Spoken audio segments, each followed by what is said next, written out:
Isang walang silbing matanda. Iyon ang bulong ng mga tao tuwing dadaan si Don Lorenzo sa kanyang sariling mansyon.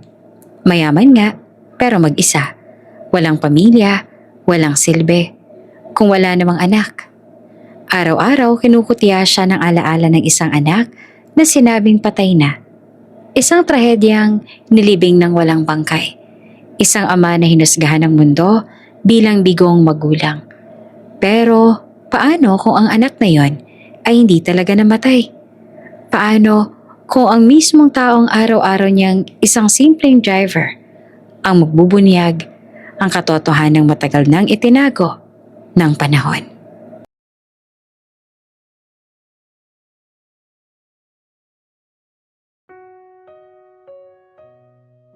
Isang walang silbing matanda.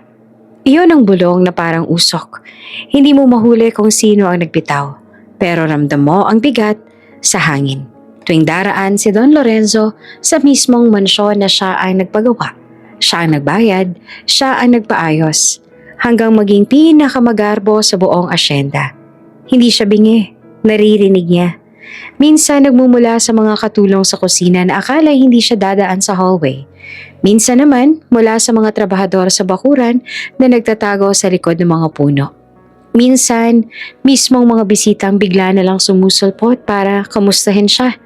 Pero ang totoo ay tinitingnan kung gaano na siyang kahina at kung gaanong kalaki ang pwedeng makuha kapag siya na ang nawala. Mayaman si Don Lorenzo, hasyendero, may lupa, may negosyo, may pangalan. Pero sa dulo ng araw kapag nagsara ang mga pinto at tumahimik ang mansyon, wala siyang maipagyabang.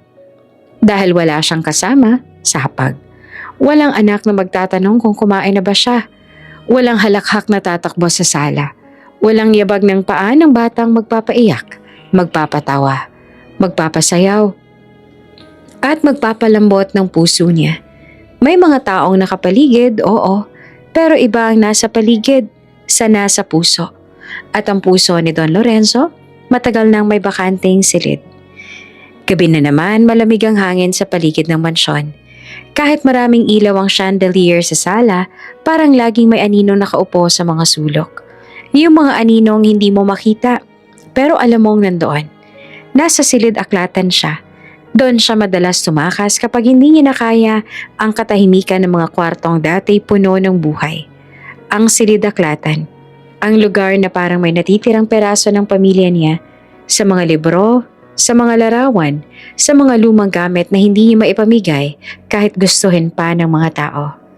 Nasa mesa ang mga photo album, makapal, mabigat, parang yung bigat ng mga taon na pilit niyang pinasan mag-isa. Pinuklat niya ang una. Nandoon ang mukha ng asawa niya, si Doña Amalia. Nakangiti habang may hawak na bulaklak sa hardin. Nandoon ang larawan nilang mag-asawa sa harap ng mansyon, bago pa ito tuluyang tumanda sa katahimikan. Nandoon ang isang batang lalaki, si Matias, may hawak na saranggola. Nakatawa, pawis na pawis, pero ang mata niya, pareho ng sa mata ni Don Lorenzo. Tumingin si Don Lorenzo sa litrato na parang unang beses niyang nakita ang anak, pero hindi ilang libo ng beses niya itong tinitigan. Ilan libong beses niya nang binilang ang mga ngiti, ang mga dimples, ang korba ng labi, ang linya ng kilay. Lahat, kabisado na niya. At sa bawat buklat, dumadating ang parehong tanong. Nasaan ka anak? 25 taon. 25 taon mula nang mawalan siya ng anak sa dagat. Isang trahedya na hindi nila maikwento ng diretsyo dahil kahit siya mismo, hindi pa rin tanggap. Sabi ng mundo, patay na si Matias. Sabi ng mundo, move on. Sabi ng mundo, wala nang pag-asa. Pero, papaano mag-move on ang ama kung wala man lang siyang bangkay na nailibing? May libing, oo. May kabaong, may misa, may mga taong umiyak, at mas maraming taong nagkunwari lang. Pero sa loob ng kabaong, wala. Hangin, simbolo. Para lang matigil ang usapan, para lang masabing tapos na. Para kay Don Lorenzo, hindi natapos. Hindi natapos dahil sa gabi-gabi, sa bawat katahimikan, May isang batang sumisigaw sa loob ng alaala niya. At ang sigaw na iyon, kahit tumanda na siya, hindi pa rin humihina.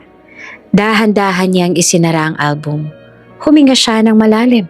Pilit hinahabol ang lakas ng dibdib niya na para bang nauupo sa lungkot. Sa labas, naririnig niya ang mahinang yabag. Isang kasambahay. "Don?" Maingat ang boses ni Aling Cora. Ang matagal nang namamalagi sa mansyon. "Nandito na po ang tiyan ninyo?" Hindi naman sumagot si Don Lorenzo agad. Tumango lang siya at parang mas mahalaga pa ang pagpigil niya sa luha kaysa sa anumang salita. Inilapag ni Aling Cora ang tray sa maliit na mesa. Tapos ay tumayo sa gilid. Alam niya na ang takbo ng gabi ni Don Lorenzo. Laging ganito. Laging tahimik, laging may album, laging may mga alaalang bumabalik. "Don?" Mahina ulit si Aling Cora. "Kain na rin po kayo kahit kaunti." Doon napangiti si Don Lorenzo. Pero hindi masaya. Yung ngiting may punit sa gitna. "Kapag kumain ako," sabi niya na paos, "lalong tatahimik." Hindi na nakasagot si Aling Cora dahil naiintindihan niya. Ang pagkain para sa ibang tao, comfort. Para kay Don Lorenzo, paalala na siya lang ang nakaupo sa mesa. "Kung may kailangan po kayo, andito lang po kami," sabi pa ni Aling Cora bago dahan-dahang lumabas. Naiwan na naman siyang mag-isa. Lumipas ang ilang oras, hindi niya na namalayan. Tumayo si Don Lorenzo at naglakad sa pagitan ng mga estante ng libro. Mahilig si Matias sa mga librong pambata noon. May isang shelf na hindi niya pinagalaw, kahit sinabi pang lipas na at pwede nang ipamigay sa kung sino. Ayaw niya, kasi minsan kapag dumadaan siya doon, na-imagine niya ang batang Matias na nakaupo sa sahig, nakayakap sa liko, at nagtataka sa mundo. Dahan-dahan niyang hinaplos ang gilid ng estante, parang kinakausap ang nakaraan, hanggang sa napansin niyang may kahon sa ibabang bahagi ng shelf. Isang kahon na tila na itulak papasok sa sulok, natabunan na ng alikabok. Sandali siyang natigilan. Hindi niya maalala kung kailan niya huling nakita iyon. Lumuhod siya, masakit sa tuhod ang galaw, at hinila palabas ang kahon. Kumalas ang alikabok. Umubo siya ng mahina, pero hindi niya inenda. Pagbukas niya ng kahon, parang huminto ang mundo. Isang lumang tsinelas. Hindi bagong tsinelas, hindi mamahalin. Lumang tsinelas na may bahagyang punit sa gilid. May mantsa na hindi na matanggal. Yung tipong tsinelas sa paborito ng bata kasi komportable. Kahit na paulit-ulit mong sabihing palitan na. Ang tsinelas iyon ni Matias. Napapikit si Don Lorenzo. Hindi siya agad nakahinga. Parang may kamay na humawak sa lalamunan niya at pinisil. Dahan-dahan niyang iniangat ang tsinelas. Parang sagrado. Parang kapag naputol ang hawak niya, mawawala rin ang huling koneksyon niya sa anak. Idinikit niya ito sa dibdib. At doon, bumigay ang lahat ng pilit niyang pinatatag sa loob ng 25 taon. "Bakit hindi kita pinigilan, anak?" Bulong niya, basag ang boses. Sumakit ang lalamunan niya, pero mas masakit ang puso. Tumulo ang luha niya sa lumang goma ng tsinelas. Yumakap siya ng mahigpit. Parang yakap sa anak na hindi na bumalik. Naupo siya sa sahig. Sa malamig na sahig ng silig-aklatan. Sa pagitan ng mga librong hindi niya na mabasa dahil lumalabo na ang mga mata niya. Umiyak siya ng tahimik. Tapos sumunod ang hikbe na matagal niyang kinukulong. Hindi niya alam kung ilang minuto siyang nakaupo roon. Basta ang alam niya, ang mundo ay biglang lumaki sa lungkot at siya lang ang nasa gitna.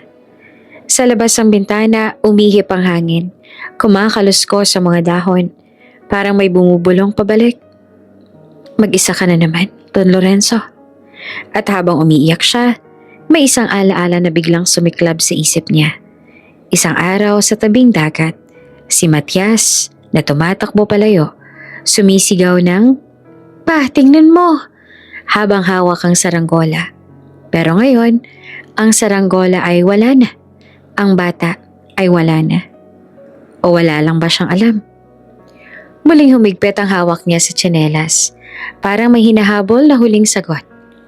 "Anak, Mahina niyang tawag, halos pabulong na lang.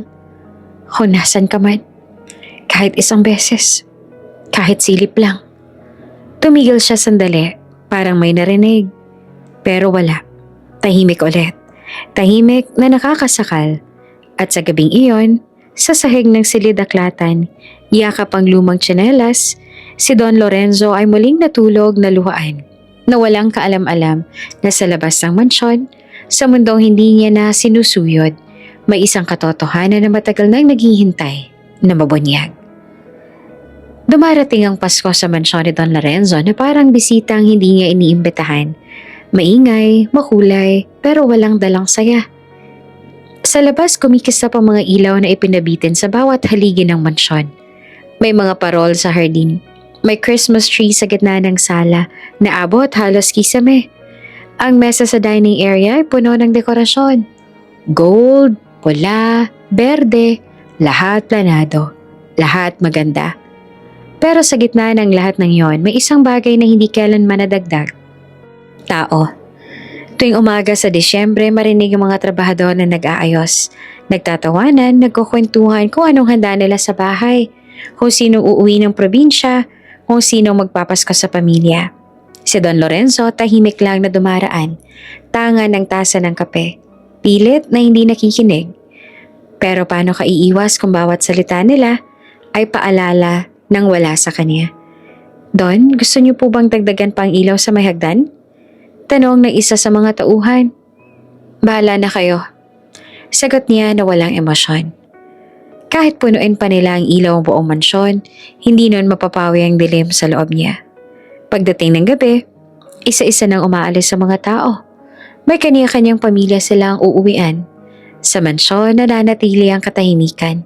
Mas mabigat ngayon dahil alam ni Don Lorenzo na Pasko na dapat iyon. Tinitigan niyang pagkain, hindi siya nagutom.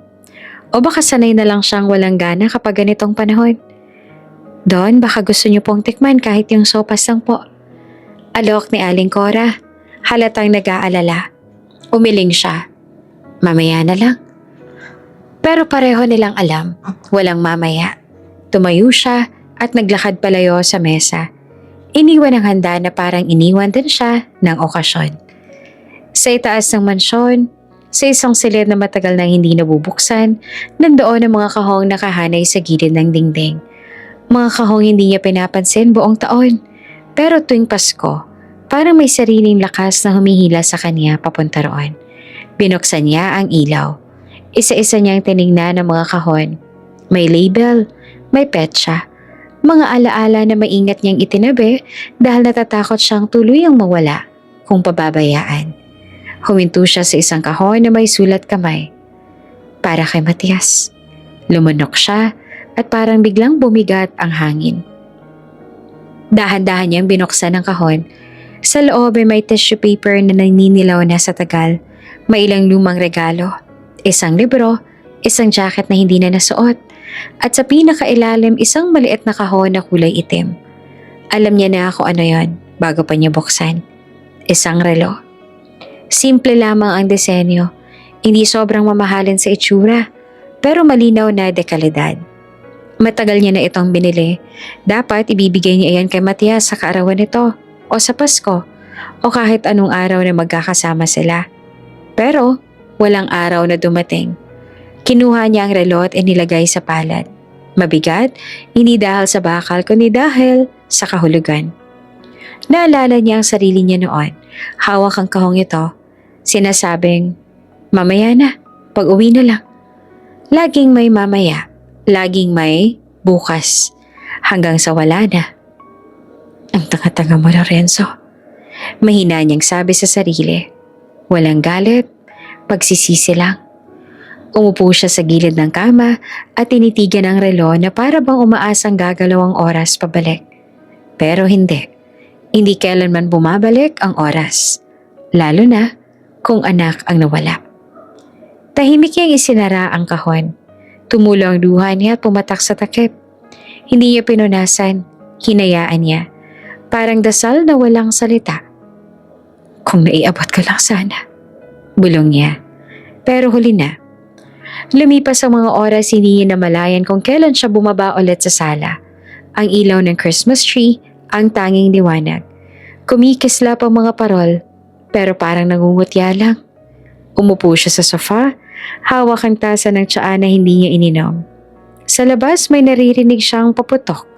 Tawanan, sigawan ng Merry Christmas! Pinikit niya ang mata niya. Sa loob ng isip niya, ibang eksena ang bumabalik. Isang batang tumatakbo sa sala, may hawak na laruan. Sumisigaw ng, "Patingnan mo!" Isang boses na matagal niya nang hindi naririnig. Muli niyang iminulat ang mata. Wala. Wala kundi ang malawak na sala at ang tunog ng orasan sa pader. Bawat segundo, parang paalala na tumatanda na siya at kasama ng bawat taon, mas kumukupas ang pag-asang muling magkikita sila. O iyon ang akala niya. Tumayo siya at lumapit sa bintana. Tiningnan ang langit. Tahimik na tahimik ang mga bituin. "Matias?" Mahina niyang tawag. Hindi inaasahang may sasagot. "Nasaan ka man? Sana hindi ka nag-iisa tuwing Pasko." Hindi niya alam, habang binibigkas niya ang mga salitang yon, may isang tahanan sa malayong probinsya na puno ng tawanan. May simpleng hapag. May kanin at ulam na hindi marangya pero may init ng pamilya. At sa lugar na yon, may isang lalaking hindi niya kilala pero dugo niyang dumadaloy sa ugat. Sa gabing yon, natulog si Don Lorenzo na may kirot sa dibdib at luha sa mata. Hindi niya alam na ang Paskong iyon ang huli niyang ipinagdiriwang na mag-isa. Maaga pa lamang igising na ang mansyon. Pagkatapos ng Pasko, balik trabaho na ang lahat. Tahimik pa rin ang paligid. Pero may kakaibang galaw sa harap ng bahay. May bagong sasakyan na nakapark at may isang lalaki nakatayo sa tabi nito. Tuwid ang tindig. Halatang kinakabahan pero pilit na maayos ang kilos. "Don, nandito na po yung bagong driver," sabi ni Aring Cora habang marahang kumakatok sa pintuan ng silid ni Don Lorenzo. "Pasok," sagot niya na paos pa ang boses. Halatang kagigising lang. Lumabas si Don Lorenzo ng kwarto. Suot ang simpleng long sleeves. Hindi na siya nag-abalang magbihis ng formal. Wala naman siyang pupuntahan. O iyon ang akala niya. Pagbaba niya ng hagdan, doon niya nakita ang binata.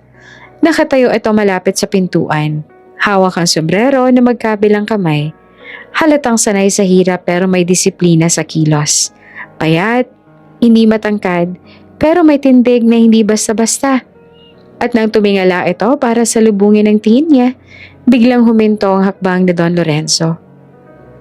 Parang may humigop ng hangin sa paligid. Ang mukha, ang mga mata, ang paraan ng pagtitig, hindi bastos, hindi mapangahas, pero diretso, malinaw at may kung anong pamilyar na hindi niya maipaliwanag. "Magandang umaga po, Don." Magalang na bati ng binata. "Ako po si Emmanuel, bagong driver po ninyo." Hindi naman agad nakasagot si Don Lorenzo.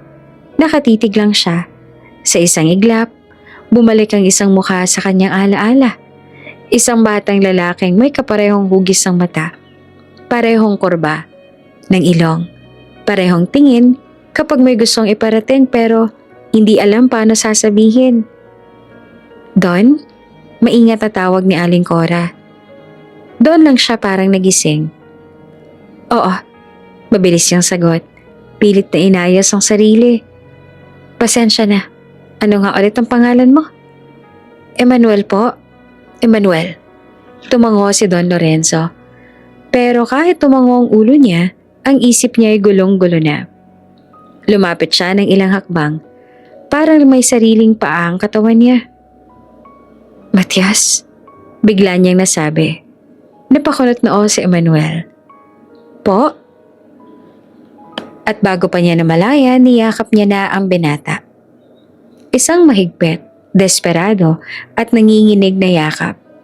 Parang yakap ng isang ama na matagal nang hinahanap at biglang naniniwalang natagpuan na niya. "Anak," pabulong na sabi ni Don Lorenzo. Basag ang tinig. Nanlaki naman ang mga mata ni Emmanuel. Hindi siya agad kumilos. Hindi niya alam kung itutulok ba niya ang matanda o o yayakapin pabalik. Ramdam niya ang bigat ng damdamin sa yakap nito. Hindi ito bastos, hindi ito masama. Ito ay puno ng lungkot. Don, hindi po ako. Maingat niyang sabi. Para namang binuhusan ng malamig na tubig si Don Lorenzo. Agad siyang napabitaw.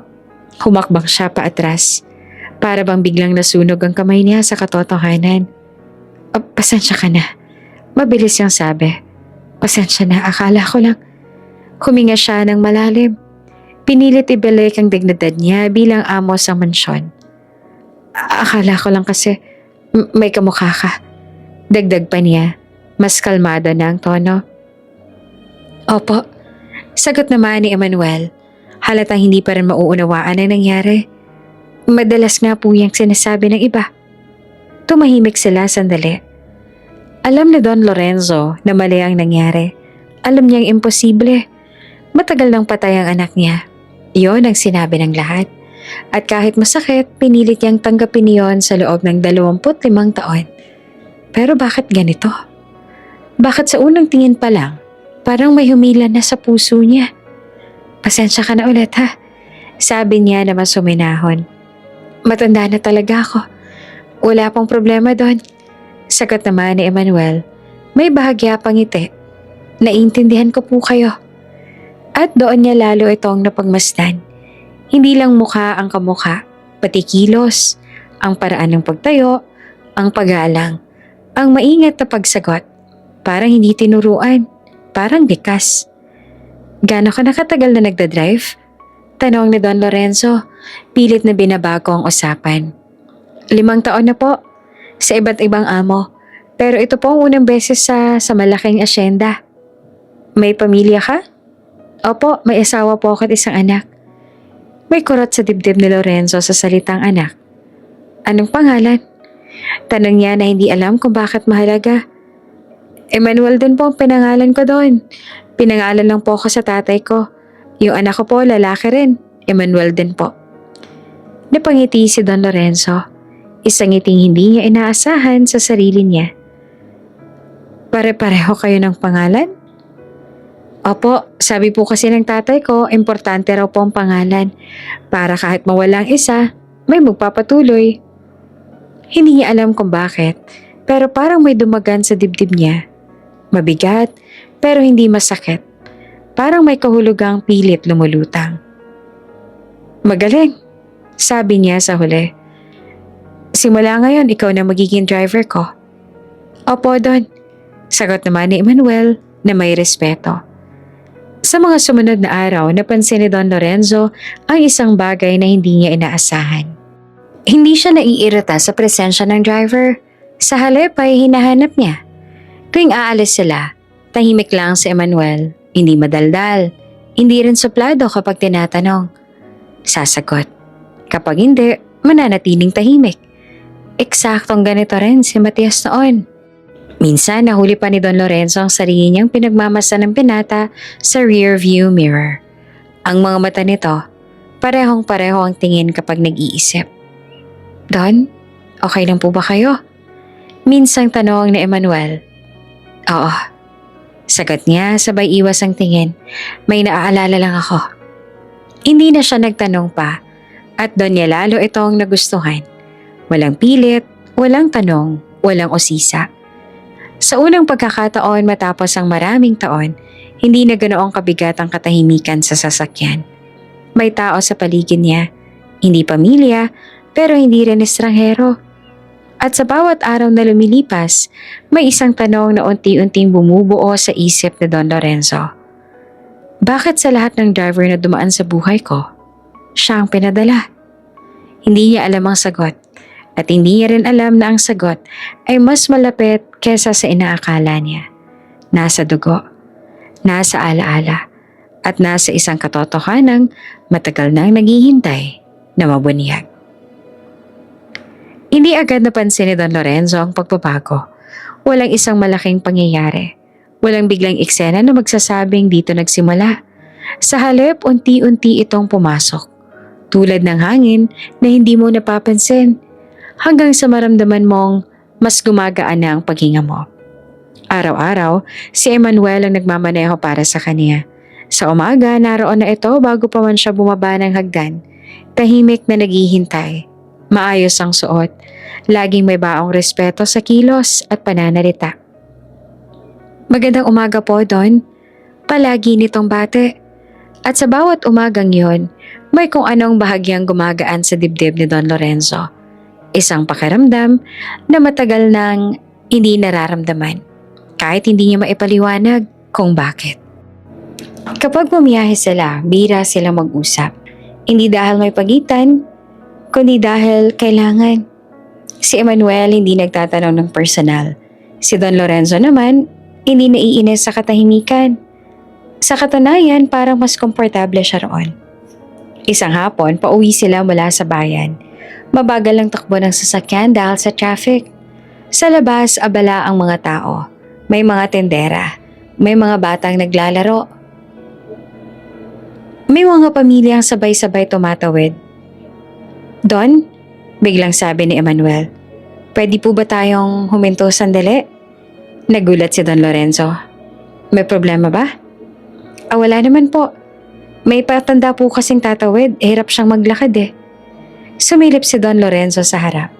Isang matandang babae ang pilit tumatawid ng kalsada. Bitbit ang maliit na bayong, walang tumitigil. Hindi na nagdalawang isip si Emmanuel. Ipinarada niya ang sasakyan. Bumaba, inalalayan ng matanda hanggang sa makatawid. Tahimik na pinanood ni Don Lorenzo ang eksena mula sa loob ng sasakyan. Ganito rin si Matias noon. Hindi nakakalagpas sa taong nangangailangan. Hindi marunong magbingi-bingihan sa harap ng iba. Pagbalik ni Emmanuel, hindi ito nagkwento. Umupo lang ulit sa driver's seat at ipinagpatuloy ang biyahe. Salamat. Biglang sabi ni Don Lorenzo. Para saan po? Tanong ni Emmanuel. Sa paghinto, sagot niya. Hindi lahat ay gagawin yan. Ngumiti naman si Emmanuel ang bahagya. Turo po yan ng tatay ko. May kurot na naman sa dibdib ni Don Lorenzo sa salitang tatay. Sa mansyon, napapansin din ng mga kasambahay ang pagbabago. Parang mas maaga na po kayong bumababa ngayon na, Don? Sabi ni Aling Cora isang umaga. Tumango lamang si Don Lorenzo. Pero sa isip niya, alam niya ang dahilan. Dati sinasadya niyang magtagal sa kwarto. Ngayon parang may hinihintay siya sa ibaba, kahit hindi niya aminin. Minsan nadatnan niyang naglilinis si Emmanuel ng sasakyan, kahit tapos na ang oras ng trabaho. Hindi mo kailangan gawin yan, sabi ni Don Lorenzo. Opo, Don, sagot naman ng binata. Pero gusto ko lang pong siguraduhin na maayos lagi. Pinagmasdan niya ang paraan ng pagtatrabaho ni Emmanuel. Maingat, hindi minamadali. Parang may respeto sa bawat ginagawa. Hindi lang trabaho para dito ang pagmamaneho. Parang may dignidad. May oras ka pa ba? Tanong ni Don Lorenzo. Opo, sagot naman ito agad. Maupo ka muna, sabi niya sabay turo sa bench sa hardin. Nagulat si Emmanuel, pero sumunod. Umupo sila ng may kaunting pagitan. Tahimik, pero hindi awkward. Kamusta ang pamilya mo? Biglang tanong ni Don Lorenzo. Hindi niya alam kung bakit niya tinanong. Mabuti naman po, sagot ni Emmanuel. Simple lang po ang buhay namin, pero masaya po. Masaya? Ulit ni Don Lorenzo na parang sinusukat ang salita. Opo, basta magkakasama po. Tumango naman si Don Lorenzo. Hindi na siya nagsalita. Hindi niya alam kung kailan niya huling narinig ang salitang masaya na may kasamang magkakasama. Habang lumilipas ang mga araw, mas dumarami ang maliliit na eksenang ganito. Kapag may masakit ang ulo ni Don Lorenzo, si Emmanuel ang unang makakapansin. Hininaan ang tugtog ng sasakyan, babagalan ng takbo, iiwas sa lubak. Kapag tahimik si Don Lorenzo, hindi niya pinipilit magsalita. Kapag mukhang pagod, kusa siyang magtatanong. Gusto niyo po bang dumaan muna sa tahimik na daan, Don? At sa bawat pagkakataon, mas lalo niyang nararamdaman ang isang bagay na matagal nang wala. Ang pakiramdam na may nagmamalasakit. Hindi dahil kailangan, kundi dahil gusto. Isang gabi, nadatna ni Aling Cora si Don Lorenzo sa sala. Nakaupo, hawak ang isang lumang album. "Don, hapunan na po," sabi niya. "Mamaya na," sagot ni Don Lorenzo, pero hindi inalis ang tingin sa litrato. "May iniisip po ba kayo?" tanong ni Aling Cora ng maingat. Sandaling tumahimik si Don Lorenzo bago sumagot. "May mga tao lang talaga na dumarating sa buhay natin," sabi niya na mabagal ang salita, "na hindi natin inaasahan." Tumango si Aling Cora, parang nauunawaan. Hindi niya tinanong kung sino. Isang hapon, pauwi sila galing sa ospital para sa regular na check-up ni Don Lorenzo. Tahimik ang biyahe. Pagdating sa mansyon, hindi agad bumaba si Don Lorenzo. "Emmanuel?" tawag niya. "Opo, Don." "Marunong ka bang magluto?" Napangiti naman ang binata. Kaunti lang po. Tinuruan po ako ng asawa ko." "Sa susunod," sabi ni Don Lorenzo. Parang papiro pero seryoso ang tono. "Baka pwedeng magluto ka rin dito paminsan-minsan. Gusto kong tikman yung simpleng pagkain na sinasabi mo." Nagulat si Emmanuel. Kung gusto po ninyo." Tumango si Don Lorenzo.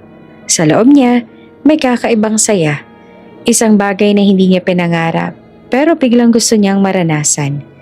Hindi niya namamalayan unti-unti nang napupuno ng presensya ni Emmanuel ang espasyong matagal nang walang laman sa puso niya.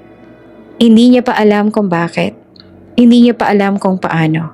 Ang alam lang niya, sa unang pagkakataon, matapos ang maraming taon, hindi na ganong kabigat ang pag-uwi sa mansyon. At sa katahimikan ng gabi habang papasok siya sa kwarto, may isang tanong na bumabalik sa isip niya. Mas malinaw kaysa dati. Bakit pakiramdam ko? Para hindi na ako nag-iisa. Maaga pa lang ay ramdam na ni Don Lorenzo na may kakaiba sa araw na yon. Tahimik ang mansyon. Hindi yung katahimikang nakasanayan niya, kundi yung katahimikang parang may hinihintay na mangyari. Pagbaba niya ng hagdan, nadatnan niyang nakaayos na ang sasakyan. Nasa gilid si Emmanuel, hawak ang maliit na bag, tila may nahandang paalam. "Don?" Bungad ang binata na makita siya. "Pwede po ba ako magpaalam?" Tumango naman si Don Lorenzo. "Ano yan?" "Uwi po sana ako ng probinsya," sabi ni Emmanuel. Maingat ang tono. "Magpapasko po kami roon ng pamilya ko kung okay lang po." Napahinto si Don Lorenzo. Parang may bahagyang kirot na dumaan sa dibdib niya. Isang pakiramdam na hindi niya inaasahan sa simpleng paalam. "Gaano kakatagal na mawawala?" tanong niya. "Mga 3 o 4 na araw po," sagot ni Emmanuel. "Babalik din po agad." Tumango si Don Lorenzo, pilit na kalmado. "Sige, karapatan mo yan, Pasko eh." "Salamat po, Don," sabi naman ni Emmanuel na halatang gumaan din ang loob. Naglakad sila palabas ng mansyon. Habang naglalakad, biglang nagsalita si Don Lorenzo.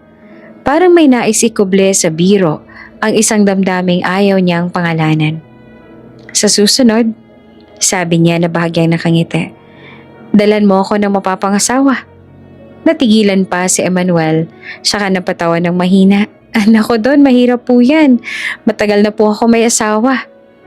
Mas lumuwag ang ngiti ni Don Lorenzo. Ganun ba? Di dalhan mo na lang ako ng apo." Nagkatawanan sila. Isang simpleng tawa. Pero para kay Don Lorenzo, matagal na siyang hindi tumatawa ng ganon. Walang pilit, walang bigat. "Mag-ingat ka sa biyahe," dagdag niya pa. "Opo Don, salamat po ulit." At sa sandaling iyon, nakita ni Don Lorenzo si Emmanuel na paalis. Isang lalaki na may uuwi ang pamilya, na may hahabuling tawanan, may hapag na hindi bakante. Biglang bumigat ang pakiramdam niya. Pagsapit ng gabi, balik sa dati ang mansyon. Tahimik, malawak, at malamig. Pero ngayon mas ramdam ni Don Lorenzo ang kawalan. Parang may puwang na biglang nabuksan. Mas malinaw kaysa dati. Umupo siya sa sala, hawak ang tasa ng tsaa na hindi niya ininom. Sa isip niya, paulit-ulit na bumabalik ang eksena ng paalam. Simple lang naman, normal. Pero bakit parang may nawala? Don, sabi ni Aling Cora, gusto niyo po bang ihanda na ng hapunan? Umiling siya. Hindi na, maaga ako matutulog. Pero hindi siya natulog. Sa halip umakyat siya sa silid-aklatan. Naupo sa paborito niyang upuan. Tumitig sa mga estante na puno ng alaala. Sa bawat katahimikan, may bumubulong na tanong sa isip niya. Magpapasko ka na naman bang mag-isa? Lumipas ang oras, sa labas, narinig niya ang mga sasakyang dumaraan. Mga pamilyang nagmamadaling umuwi. May amoy ng nilulutong pagkain na umaabot hanggang sa hardin ng mansyon. Mga handang hindi kanya. Tumayo siya, naglakad sa bintana. Tiningnan ng daan papalayo ng asyenda. Doon dumaan si Emmanuel kanina. Doon din dumaan ang mga alaala niyang matagal niya nang iniwasan. Bigla niyang naalala ang isang Pasko. 25 taon nang nakalilipas. Si Matias maliit pa. Pilit na ginigising siya para buksan ang regalo. Ang ingay, ang saya, ang buhay. Napapikit siya. Hindi ko na kaya. Mahina niyang sabi sa sarili. Hindi niya kayang mag-isa na naman. Hindi sa Pasko. Hindi ngayong mas malinaw na sa kanya kung ano ang kulang. Bumaba siya ng hagdan, mabilis ang hakbang na parang may hinahabol na desisyon. Tinawag niya si Aling Cora. Aling Cora? Sabi niya na diretso. Maganda ka. Para saan po? Tanong ng matanda na naguguluhan. Babiyahe tayo. Nanlaki ang mga mata ni Aling Cora. Saan po? Sa probinsya. Sagat niya na walang pag-aaninlangan. Sasama ako kay Emmanuel. Tahimik si Aling Cora. Sandali, tsaka tumango. Kung yan po ang gusto ninyo. Makalipas ang ilang minuto, nasa labas na si Don Lorenzo. Hawak ang maliit na bag. Tinawagan niya si Emmanuel sa telepono. Emmanuel? Sabi niya nang sumagot ang binata na halatang nagulat. Nasaan ka na? Nasa may highway na po, Don. Bakit po? Bumalik ka. Sagat niya naman agad. Sasama ako. Po? Halatang hindi naman makapaniwala si Emmanuel. Sabi ko, sasama ako sa probinsya. Ulit pa ni Don Lorenzo. Kung ayos lang sa'yo. May ilang segundong katahimikan sa linya. Don? Maingat na sabi ni Emmanuel. Simple lang po ang bahay namin, hindi po marangya. Hindi ako naghahanap ng marangya. Sagot pa ni Don Lorenzo. Gusto ko lang makasama ang tao. Maling tumahimik si Emmanuel bago sumagot. Kung ganun po, malugod ko po kayong tatanggapin. Napangiti naman si Don Lorenzo. Isang ngiti hindi niya napansin, pero ramdam niya. Salamat, sabi niya. Habang naghihintay siya sa sasakyan, nakatingin si Don Lorenzo sa madilim na langit. May kaba, may takot, pero may kung anong kakaibang pag-asa rin. Isang pakiramdam na matagal niya nang hindi binigyan ng puwang. Hindi niya alam kung anong naghihintay sa probinsya. Hindi niya alam kung bakit kailangan niyang sumama. Ang alam lang niya, ayaw niya nang magpasko ng mag-isa. At sa unang pagkakataon matapos ang maraming taon, kusa niyang binuksan ng pinto, palabas ng sarili niyang mundo. Tahimik ang biyahe palabas ng asyenda. Nakaupo si Don Lorenzo sa likod ng sasakyan. Nakatanaw sa dilim na hinahawi ng ilaw ng headlight. Sa harap si Emmanuel ang nagmamaneho. Maingat, hindi minamadali ang takbo. Parang alam ng katahimikan ay bahagi rin ng paglalakbay. Hindi agad nagsalita si Don Lorenzo. Hindi niya alam kung paano sisimula ng paliwanag o kung kailangan pa bang magpaliwanag. Ang alam lang niya, ang desisyon niyang sumama ay hindi biglaan. Matagal na itong umuukit sa dibdib niya. Unti-unti, gabi-gabi, tuwing napapansin niyang mas mabigat ang paghinga kapag mag-isa. Don, maingat na tawag ni Emmanuel at hindi lumilingon. Kung sakaling magbago po ang isip ninyo. Hindi, putol pa ni Don Lorenzo. Hindi na, tahimik ulit. Ngunit sa katahimikang iyon, may malinaw na dahilan na bumubuo sa loob niya. Ayokong magpasko ng mag-isa. Habang umaandar ang sasakyan, dumulas ang isip ni Don Lorenzo pabalik sa nakaraang taon. Isang alaala na pilit niyang tinatakasan, pero ngayon ay kusa nang bumabalik. Maliwanag ang mansyon. Ang lahat ay handa, parang eksena sa magazine. May handa sa mesa na sapat para sa isang malaking pamilya, pero mag-isa lang siya. Umupo siya sa dulo ng mesa. Kinuhang maliit na kahon sa tabi ng plato. Regalo, para sa sarili, dahil wala namang iba. Binuksan niya ito, isang simpleng sweater na inirekomenda ng sales lady. Isinuot niya sandali, tumingin sa salamin, at saka hinubad. Walang saysay, walang makakakita, walang magsasabing, bagay sa'yo pa. Kumuha siya ng tinidor, sumubo ng kaunti at inilapag ulit. Ang pagkain, kahit gaanong kamahal, ay walang lasa kapag wala kang kasalo. Sa labas ay may pumutok, sa loob may katahimikan, at sa katahimikang iyon, narinig niya ang sarili niyang buntong hininga. Mahaba, mabigat, parang humihingi ng tawad sa sarili. Bumalik ang isip niya sa kasalukuyan. Sa loob ng sasakyan may amoy ng kalsada at malamig na hangin.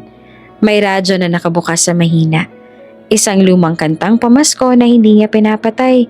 Hindi rin niya nilalakasan. Emmanuel? Bigla niyang sabi.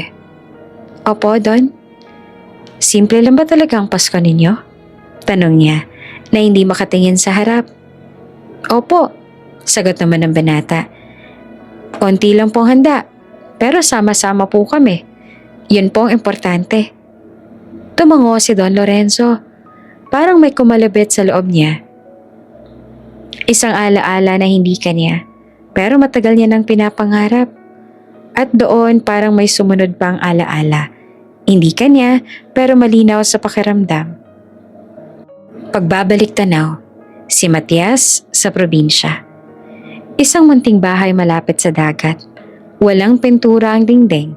May ilaw na dilaw sa gitna ng mesa. Kanin at tuyo. Payak, hindi ingrande. Pero may tawanan, may kwentuhan. May batang lalaking ngumunguya ng kanin. Nakangiti, parang ang mundo ay sapat na sa harap niya. Masaya. Hindi niya alam kung bakit ganitong kalinaw ang larawang iyon sa isip niya. Parang hindi alaala, kundi pangarap na pilit bumubuo. Don, tawag ni Emmanuel muli. Okay lang po ba kayo? Okay, sagot niya. Pero ang totoo, parang may bumukas sa pinto sa loob niya. Isang pintong matagal niya nang ikinandado. Huminto sila sandali sa isang maliit na tindahan sa gilid ng kalsada. Bumaba si Emmanuel para bumili ng tubig. Naiwan si Don Lorenzo sa sasakyan, nakatanaw sa paligid. May mga pamilyang dumadaan. May batang humahawak sa kamay ng ama. May inang may buhat na sanggol. May mga simpleng eksena na hindi niya binigyan ng pansin noon. Ngunit ngayon, bawat isa ay parang paalala ng isang buhay na hindi niya tinahak. Pagbalik ni Emmanuel, inabot niya ang bote ng tubig. Salamat, sabi pa ni Don Lorenzo. Alam mo, dagdag niya, hindi dahil sa kuryosidad kung bakit ako sumama. Tumango si Emmanuel, nakikinig. Sumama ako. Patuloy pa ni Don Lorenzo na mabagal ang salita. Dahil ayoko na talagang mag-isa. Hindi naman sumagot si Emmanuel agad. Hindi niya kailangang magsalita. Ang katahimikan nila ay sapat na.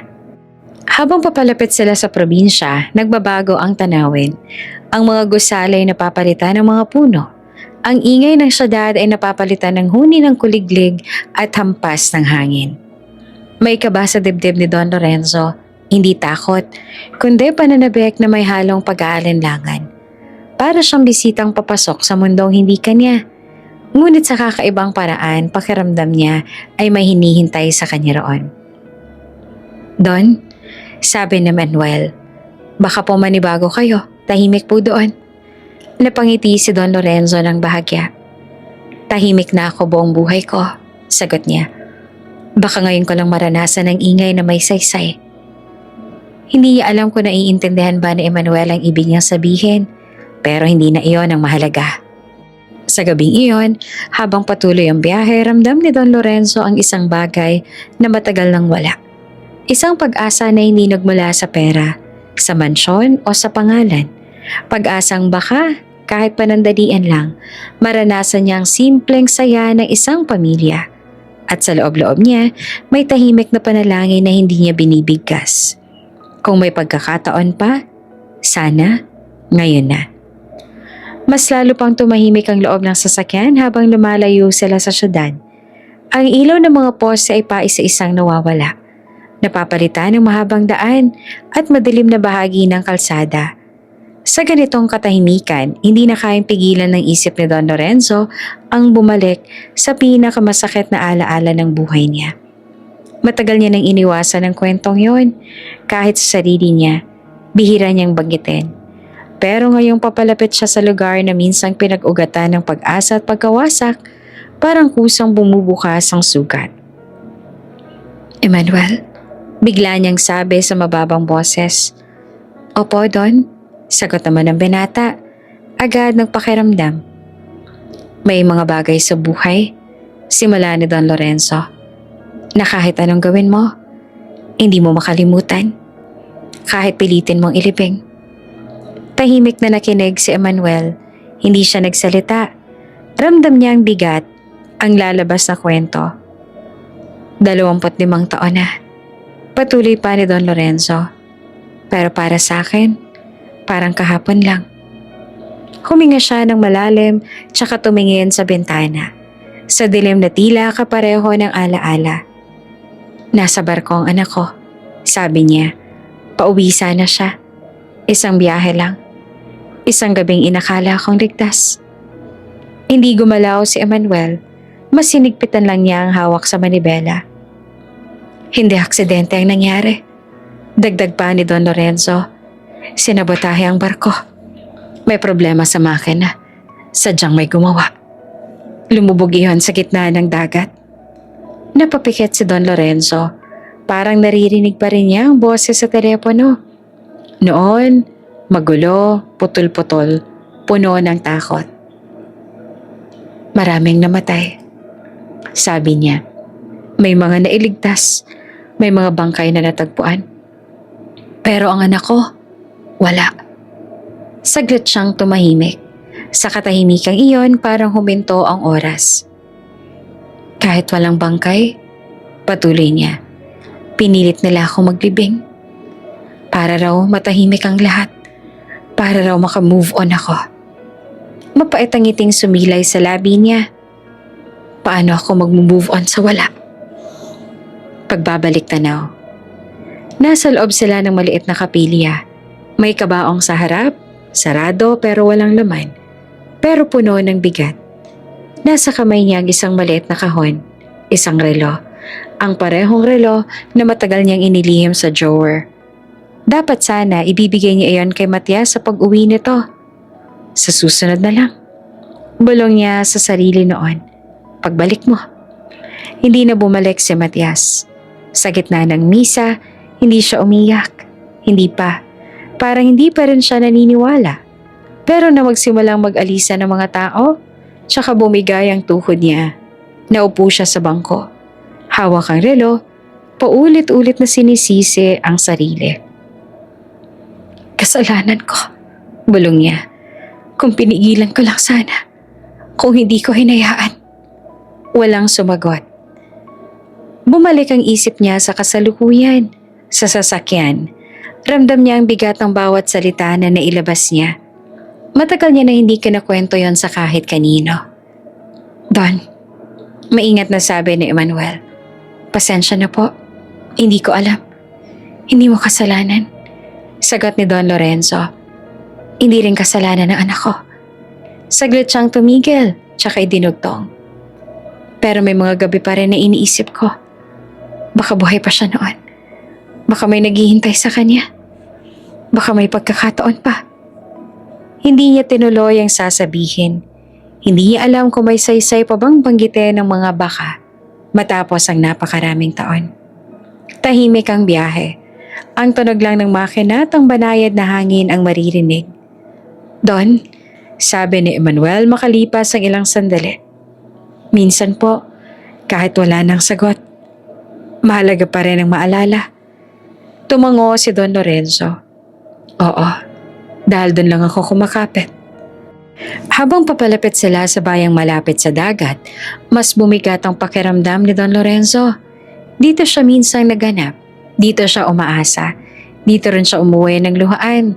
Dalang balitang wala. Napansin ni Manuel ang pagbabago sa kanyang amo. Malapit na po tayo. Sabi niya na parang paalala at babala. Alam ko. Sagot naman ni Don Lorenzo. Ramdam ko.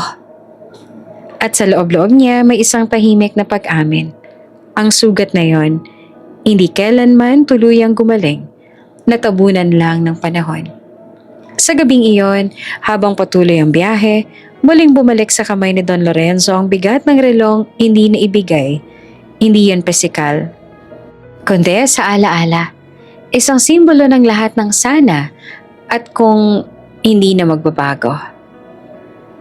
Hindi niya alam na sa paglapit nila sa dagat, mas papalapit din siya sa isang katotohanang kayang baguhin ang lahat ng pinaniniwalaan niya sa loob ng 25 taon. Habang papalapit sila sa probinsya, may bumibigat sa dibdib ni Don Lorenzo. Hindi ito ang pagod ng mahabang biyahe. Iba ang pakiramdam. Parang may hinihila sa loob niya. Pababa. Pabalik sa isang lugar na matagal niya nang iniwasan. Nagbago ang amoy ng hangin. May alat, may lamig, hindi galing sa aircon. Nang masilip niya sa bintanang malayong guhit ng dagat, kusang nanigas ang mga daliri niya. Emmanuel, tawag niya sa mababang boses. Dito ba ang daan papunta sa inyo? Opo, Don. Sagot ang binata. Malapit na po. Tatawid lang po tayo roon sa may simbahan. Simbahan? Lalong bumilis ang tibok ng puso ni Don Lorenzo. Doon siya minsang nagdasal. Matagal na. Halos nakalimutan na ng mundo. Pero hindi ng Diyos kung totoo man siyang nakikinig. Pwede ba tayong huminto? Tanong niya bigla. Lumingon si Emmanuel sa salamin. Opo, may problema po ba? Wala. Sagot naman ni Don Lorenzo. Gusto ko lang bumaba. Hindi na nagtanong si Emmanuel. Marahang ipinarada ang sasakyan sa gilid ng kalsada. Sa tapat ng maliit na simbahang bato na halos kasing liit ng alaala. Simple, luma, pero matatag. Bumaba si Don Lorenzo. Humaplos ang hangin sa mukha niya. Dala ang tunog ng alon na humahampas sa dalampasigan. Ilang metro lang ang layo. Ang tunog na minsan ang naging huling saksi sa pagkawala ng anak niya. Saglit siyang natigilan sa harap ng pintuan ng simbahan. Hindi niya alam kung bakit nanginginig ang tuhod niya. Hindi naman siya natatakot, pero parang may haharapin. Pumasok siya. Tahimik sa loob, may iilang kandilang nakasindi. May amoy ng lumang kahoy at insenso. Sa harap may krus na may bitak na sa gilid. Tila marami ng beses ang nasaksihan na pag-iyak ng mga taong walang masabihan. Lumuhod si Don Lorenzo. Hindi siya agad nagdasal. Nakatitig lang siya sa sahig. Parang doon na nakalagay ang lahat ng salitang hindi niya mabuo. Hanggang sa huminga siya ng malalim at tuluyan ng bumigay. Panginoon, bulong niya na nanginginig ang boses. Kung nandito man ang anak ko, kahit silip lang Hindi siya humingi ng paliwanag. Hindi siya humingi ng kapalit. Isang salyap lang. Isang patunay na hindi siya nabuhay sa maling paniniwala. Kung buhay pa siya, dagdag niya. Kahit hindi na siya bumalik sa akin, basta malaman ko lang na buhay. Tahimik ang simbahan. Walang sagot, walang senyales. Pero sa katahimikan yon, parang may bahagyang gumaan sa dibdib niya. Hindi dahil mahimala, kundi dahil sa wakas, sinabi niya ang matagal niya ng kinikimkim. Tumayo siya ng dahan-dahan. Lumabas ang simbahan na mas mabagal ang hakbang kesa sa pagpasok. Sa labas nakita niya si Emmanuel na nakasandal sa sasakyan. Tahimik na naghihintay. Hindi ito nagtanong, hindi rin nagmamadali. Salamat, sabi ni Don Lorenzo paglapit. Wala pong anuman, sagot naman ni Emmanuel. Handa na po ba kayong umalis? Tumango si Don Lorenzo. Oo. Habang umaandar muli ang sasakyan, napalingon siya sa bintana. Dumaan ang mga tanawing pamilyar. Ang maliit na pantalan, ang mga bangkang nakatali, ang daang minsan niyang nilakad habang nagtatanong sa bawat taong madaanan kung may nakita bang batang lalaki. Narito siya muli at hindi niya alam kung bakit, pero ngayon mas ramdam niyang may hinihintay sa kanya ang lugar na to. Oops! May break muna. Gusto mo bang ma-shoutout dito sa channel ni Ate Jane? Mag-comment lang ng lesson you learned from the latest story uploaded. Dahil pipili kami ng isang best comment of the day para i-shoutout sa susunod na upload. Kaya huwag kalimutang mag-iwan ng lesson you learned after you watch this video. Maraming salamat! Shoutout nga pala kina Jocelyn Matito at Evangeline de Vinagracia from Rizal. Sa ating mga taga-subaybay, pag-comment naman po sa baba kung taga saan kayo para alam ko kung hanggang saan umaabot ang mga kwento ni Ate Jane at para ma-shoutout ko rin kayo sa mga susunod pa nating mga kwento. Maraming salamat sa pakikinig!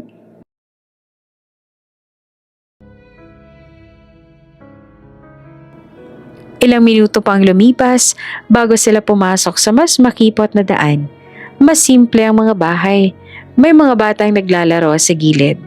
May mga pamilyang nag-uusap sa labas ng tahanan. Biglang may tumawid na matandang lalaki. Bitbit ang lambat. Napapreno si Emmanuel at nagbigay daan. Napatitig si Don Lorenzo sa lalaki. Sa paraan ng paglakad. Sa hugis ng likod. Sa tikas na hindi niya maipaliwanag. May kirot. May pamilyar na pakiramdam. Emmanuel? Sabi niya na pilit na kalmado. Matagal na bang nandito ang pamilya mo? Opo, sagot naman ng binata. Simula pa po nung pinanganak ako. Tumango naman si Don Lorenzo at hindi na nagsalita. Sa isip niya may bumubulong na tanong. Paano ko hindi talaga nawala ang anak ko? Paano ko nandito lang siya? Sa lugar na minsan kong iniwan. Dalang pagkabigo. Hindi niya alam na ang tanong na yon ay hindi katang-isip. Ilang metro lang ang layo, sa bawat pag-ikot ng gulong, mas lumalapit siya sa katotohanang matagal nang naghihintay. Tahimik, matyaga, at handang magpakilala sa tamang oras.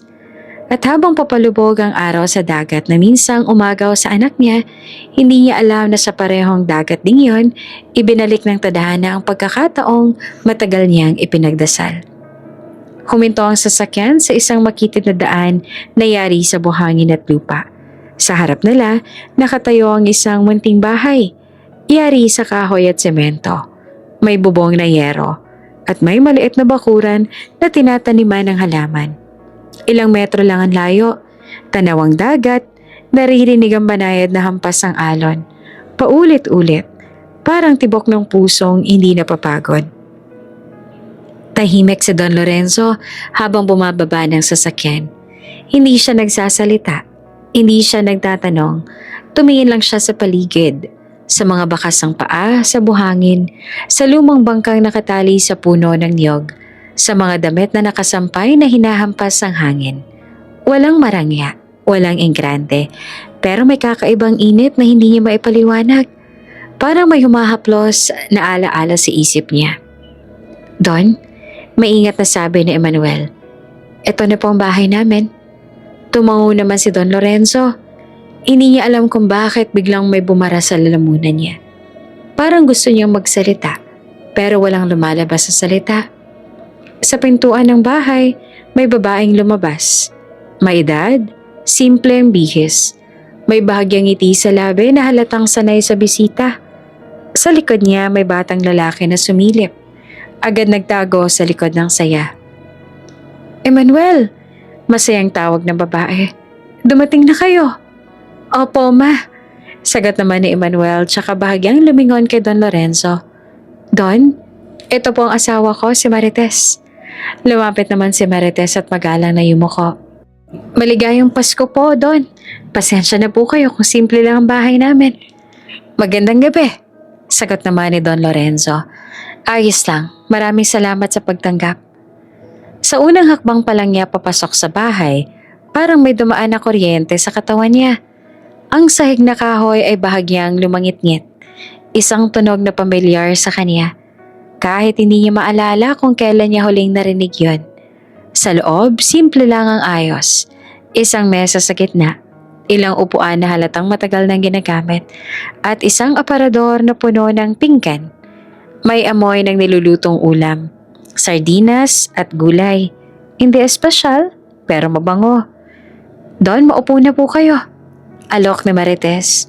Umupo naman si Don Lorenzo sa isang upuan malapit sa bintana. Mula roon, kita niya ang dagat. Napapikit siya sandali. Dito ka ba bumalik, anak? Tanong ng isip niya kahit wala siyang lakas ng loob na banggitin. Lumabas naman si Emmanuel sandali para kumuha ng gamit. Naiwan si Don Lorenzo sa loob kasama si Marites at pang bata. Don, mahinang boses ni Marites. Pasensya na po kung hindi kami handa sa bisita. Umiling si Don Lorenzo. Huwag kang mag-alala. Matagal na ako hindi nakakakita ng ganitong tahanan. May pagtataka sa mata ni Marites pero hindi na siya nagtanong. Ang bata ay muling sumilip. May malalaki itong mata, mapagmasid, tahimik. Napatingin si Don Lorenzo rito at biglang may kirot sa dibdib niya. Anong pangalan mo? Tanong niya na marahan. Emmanuel po. Sagot ng bata sabay tago ulit sa likod ng ina. Napangiti naman si Don Lorenzo, isang ngiting may halong lungkot at tuwa. Pareho kayo ng pangalan ng tatay mo? Opo, sagot ng bata na may kaunting tapang na ngayon. Maya-maya bumukas ang pinto sa likod ng bahay. Pumasok ang isang matandang lalaki, kayumanggi, payat, may mga bakas ng araw sa mukha, at may tinding na hindi mo aakalaing marupok. Bitbit niya ang lambat na basa pa. Dumating na pala kayo, sabi pa ng matanda. Diretso ang tingin kay Emmanuel. May bisita ba tayo? Opo, tay, sagot ni Emmanuel. Si Don Lorenzo po. Napatingin ang matandang lalaki kay Don Lorenzo. Nagtagalang tingin, hindi basta silip, kundi isang pagmasid na parang may hinahanap. Tahimik si Don Lorenzo, nakatingin din siya pabalik. Hindi niya alam kung bakit, pero parang may humila sa kanya papalapit. Isang pamilyar na anyo. Isang tindig na hindi niya maipaliwanag kung bakit may kilite sa alaala niya. Magandang gabi po, sabi ng matanda sa huli. Magandang gabi, sagot naman ni Don Lorenzo na bahagyang pampaos. Umupo ang matanda sa isang silya sa gilid. Inilapag ang lambat. Tinanggal ang sombrero. Sa sandaling iyon, mas malinaw ang mukha. May mga guhit na ng panahon. May peklat sa gilid ng noo at may mga matang tila maraming dinadalang kwento. Muling kumubog ang dibdib ni Don Lorenzo. Bakit parang kilala kita? Tanong sa isip niya. Tahimik ang upuan at nagpasalamat si Don Lorenzo sa bawat subo. Hindi dahil sa lasa, kundi dahil sa pakiramdam na may kasalo. May batang tumawa. May simpleng kwentuhan. May buhay. Sa labas ay patuloy ang hampas ng alon. Pagkatapos kumain, tumayo si Don Lorenzo at lumapit sa bintana. Pinagmamasan niya ang dagat na unti-unting nilalamon ng dilim. Parang may peraso ng buhay niyang bumabalik. Hindi buo, pero sapat na para maramdaman niya ang kirot at pag-asa. Hindi niya alam kung bakit gano'n na lang ang kaba sa dibdib niya. Hindi niya alam na sa bahay na yon, sa harap ng dagat na minsang umagaw sa anak niya, naroon ang sagot sa tanong na 25 taon niyang bitbit. At sa katahimikan ng gabing yon, habang ang hangin ay humahaplos sa mga alaala, unti-unting naghahanda ang tadhana sa isang pagbubunyag na magpapayanig sa lahat. Hindi agad nakatulog si Don Lorenzo ng gabing yon. Nakahiga siya sa banig na inihanda para sa maliit niyang silid. Nakatanaw sa kisame na may bitak at bakas ng panahon. Sa labas maririnig ang alon. Banayad, paulit-ulit. Parang pintig na may dalang alaala. Ang bawat hampas ay may kasamang tanong na ayaw patahimikin ng isip niya. Bakit ganun ang pakiramdam ko? Pumikit siya. Pero sa likod ng talukap ng mata, bumabalik ang mukha ng matandang lalaki. Ang ama ni Emmanuel, ang mga mata, ang hugis ng ilong, ang paraan ng pag-upo, ang tikas ng balikat kahit payat na ang katawan. Hindi iyon basta pamilyar, para iyong mukha na matagal na nakaukit sa alaala niya. Tinabunan lang ng mga taon. Bumangon si Don Lorenzo at dahan-dahang lumabas ng silid. Tahimik ang bahay. Sa sala may ilaw na dilaw na galing sa lampara. Nakaupo roon ang matandang lalaki. Nag-aayos ng lambat. Maingay ang mga kamay at sanay na sa paulit-ulit na galaw. Hindi ka pa pala tulog, sabi ng matanda. Hindi tumitingin. Hindi pa, sagot naman ni Don Lorenzo. Mahirap patulog kapag may iniisip. Tumango ang matanda at saka nagpatuloy sa ginagawa. Tahimik ang pagitan nila pero hindi mabigat. Parang may matagal ng usapan na naghihintay lang magsimula. Pasensya ka na sa simpleng buhay namin, sabi ng matanda makalipas ang ilang sandali. Sanay na kami sa ganito.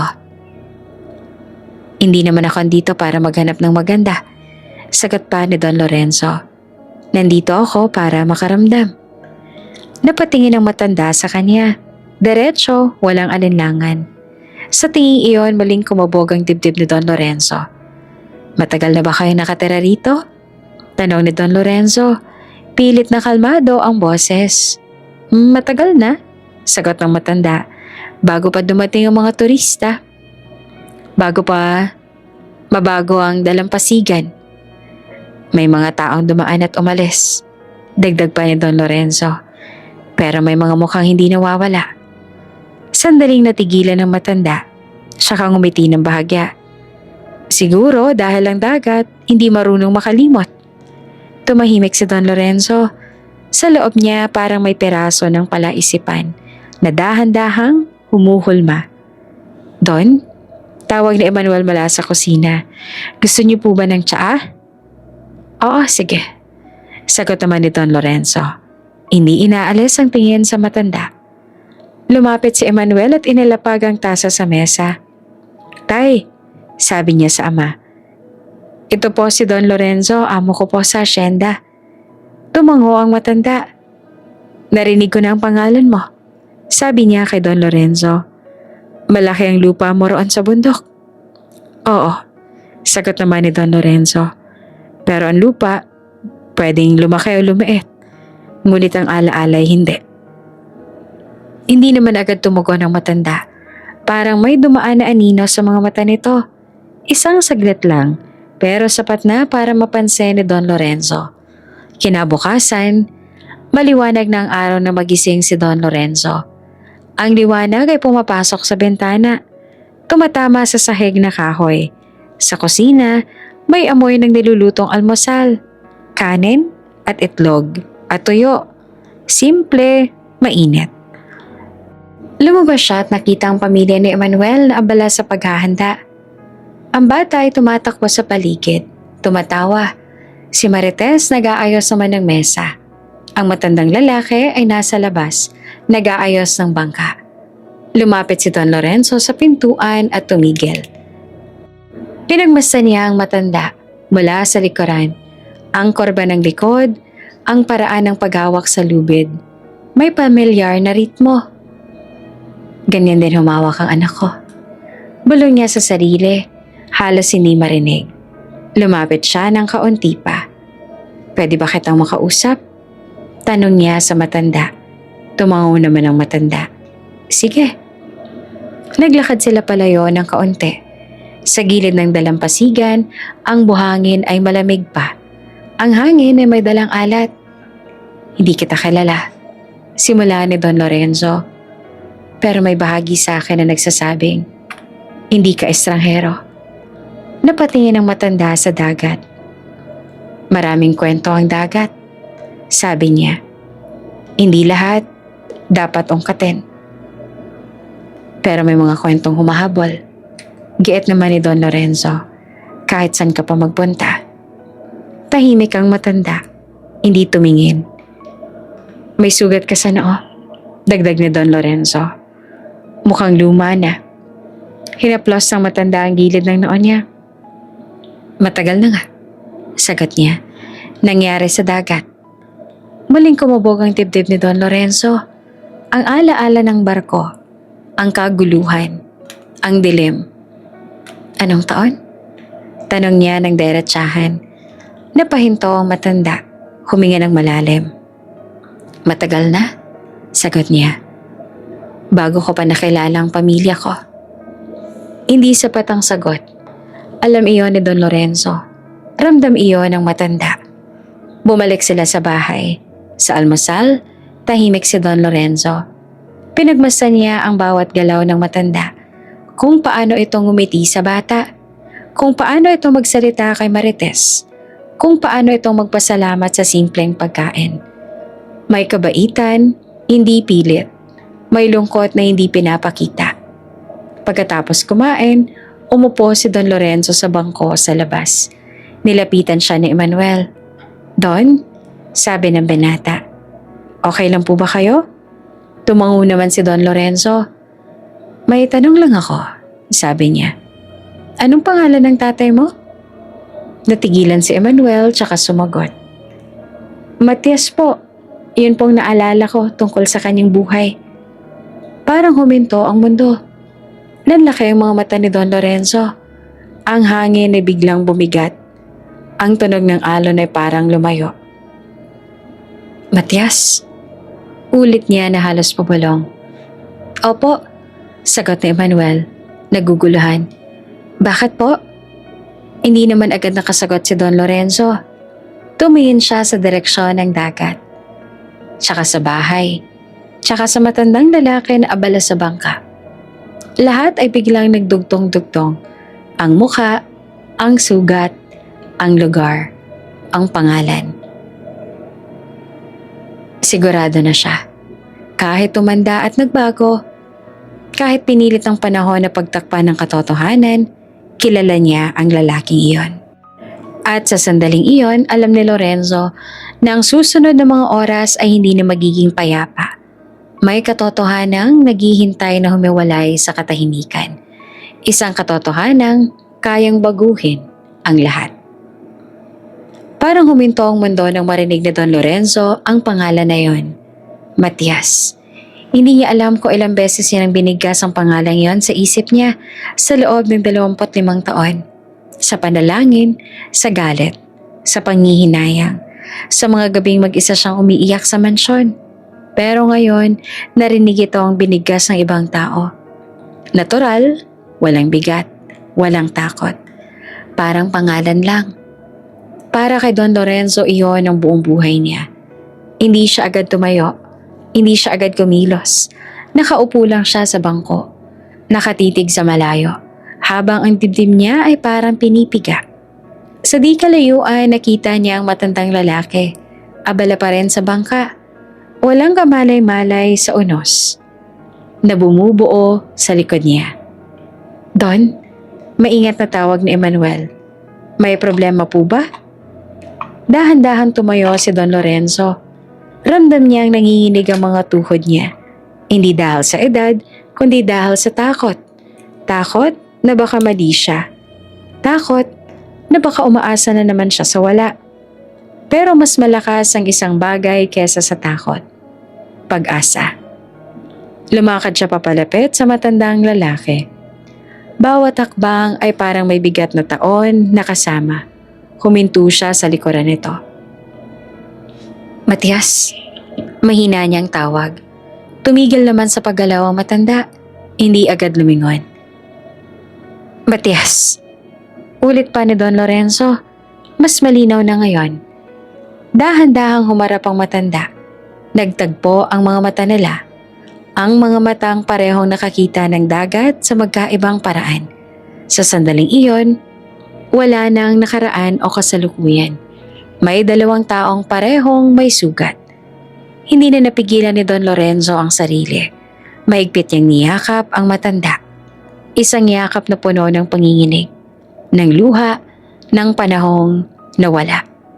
Isang yakap na parang kung bibitaw siya, mawawala na naman ang lahat. Matias, anak ko, umiiyak niyang sabi. Anak ko, nanigas ang katawan ng matanda. Hindi niya agad ibinalik ang yakap. Nakatingin lang siya sa malayo. Naguguluhan at parang may bumabangga sa isip niya na hindi niya maunawaan. Don, sandali lang. Sabi niya at pilit na kumakawala. Hindi ko po kayo. Pero hindi bumitaw si Don Lorenzo. Pasensya na. Paulit-ulit niyang sabi. Parang sarang plaka. Pasensya na anak. Hindi kita naprotektahan. Hindi kita pinigilan. Pinabayaan kita. Bumuhos ang luha sa balikat ng matanda. Wala na siyang pakialam kung may nakakita. Wala na siyang pakialam kung mali siya. Sa sandaling iyon, isa lang siyang ama na matagal nang nawala ng anak.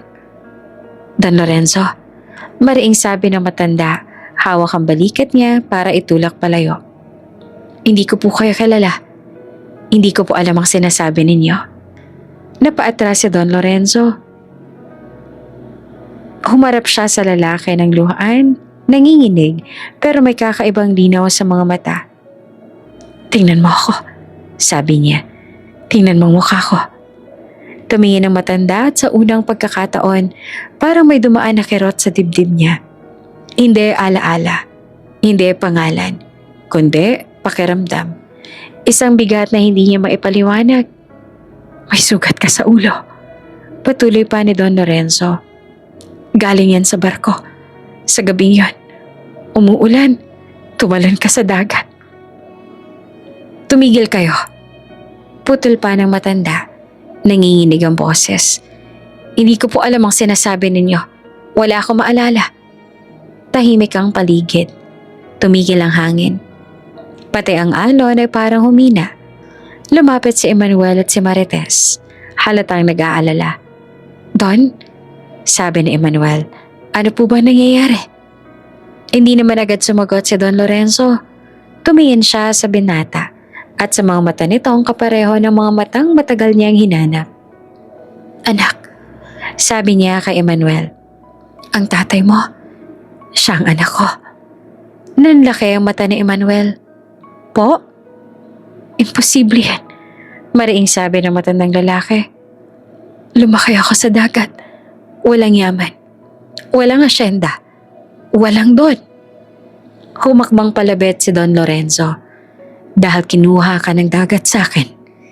Sagot niya na nanginginig ang boses. At ibinalik ka sa mundong hindi mo na ako kilala. Tahimik ang lahat. Ang bata ay napahigpit ang hawak sa saya ni Marites. Ang hangin ay tila nakikinig. Hindi ko hinihiling na paniwalaan mo agad. Dagdag pa ni Don Lorenzo. Pero pakinggan mo ako anak. 25 taon kitang hinanap. Araw-araw. Lumuhod si Don Lorenzo sa buhangin. Isang asyenderong walang pakialam sa dangal, sa pangalan, sa estado. Lumuhod siya sa harap ng lalaking minsan niyang inakalang patay. Patawarin mo ako. Sabi niya na halos pabulong. Kung may pagkakataon lang sana ako na bumalik. Hindi na kita pakakawalan. Napatitig ang matanda sa kanya. May kirot sa dibdib. May init sa mata. Hindi niya alam kung bakit pero may luhang tumulo. Hindi ko po kayo kilala. Sabi niya na basag ang tinig. Pero bakit parang bigat-bigat ito? Tumuyo si Don Lorenzo at muling niyakap ang lalaki. Mas mahinahon na ngayon. Mas maingat. Dahil kahit wala ka nang naaalala, bulong niya. Anak pa rin kita. Sa di kalayuan, pinanonood ni Emmanuel ang eksena. Ang dalawang lalaking may edad pero magkaibang buhay. Nagtatagpo sa gitna ng katotohanang hindi niya inaasahan. Ramdam niya ang bigat kahit hindi pa malinaw ang lahat. Sa sandaling iyon, walang sigawan. Walang malaking revelasyon. Walang eksenang parang pelikula. Mayakap lang. Isang yakap na puno ng sakit, tanong, at pag-asang matagal nang nawala. Pero ngayon muling bumabalik. At sa gitna ng yakap na yon, alam ni Don Lorenzo na kahit na anong mangyari, hindi niya nahahayaang mawalang muli ang anak niya. Hindi agad humupa ang tensyon matapos ang yakap. Walang nagsalita sa loob ng ilang sandali. Parang lahat ay natatakot na basagin ng katahimikan. Baka sakaling maglaho ang sandaling iyon kapag nagsalita sila. Si Don Lorenzo ang unang gumalaw. "Pwede ba tayong maupo?" sabi niya. Mahinahon pero mabigat ang boses.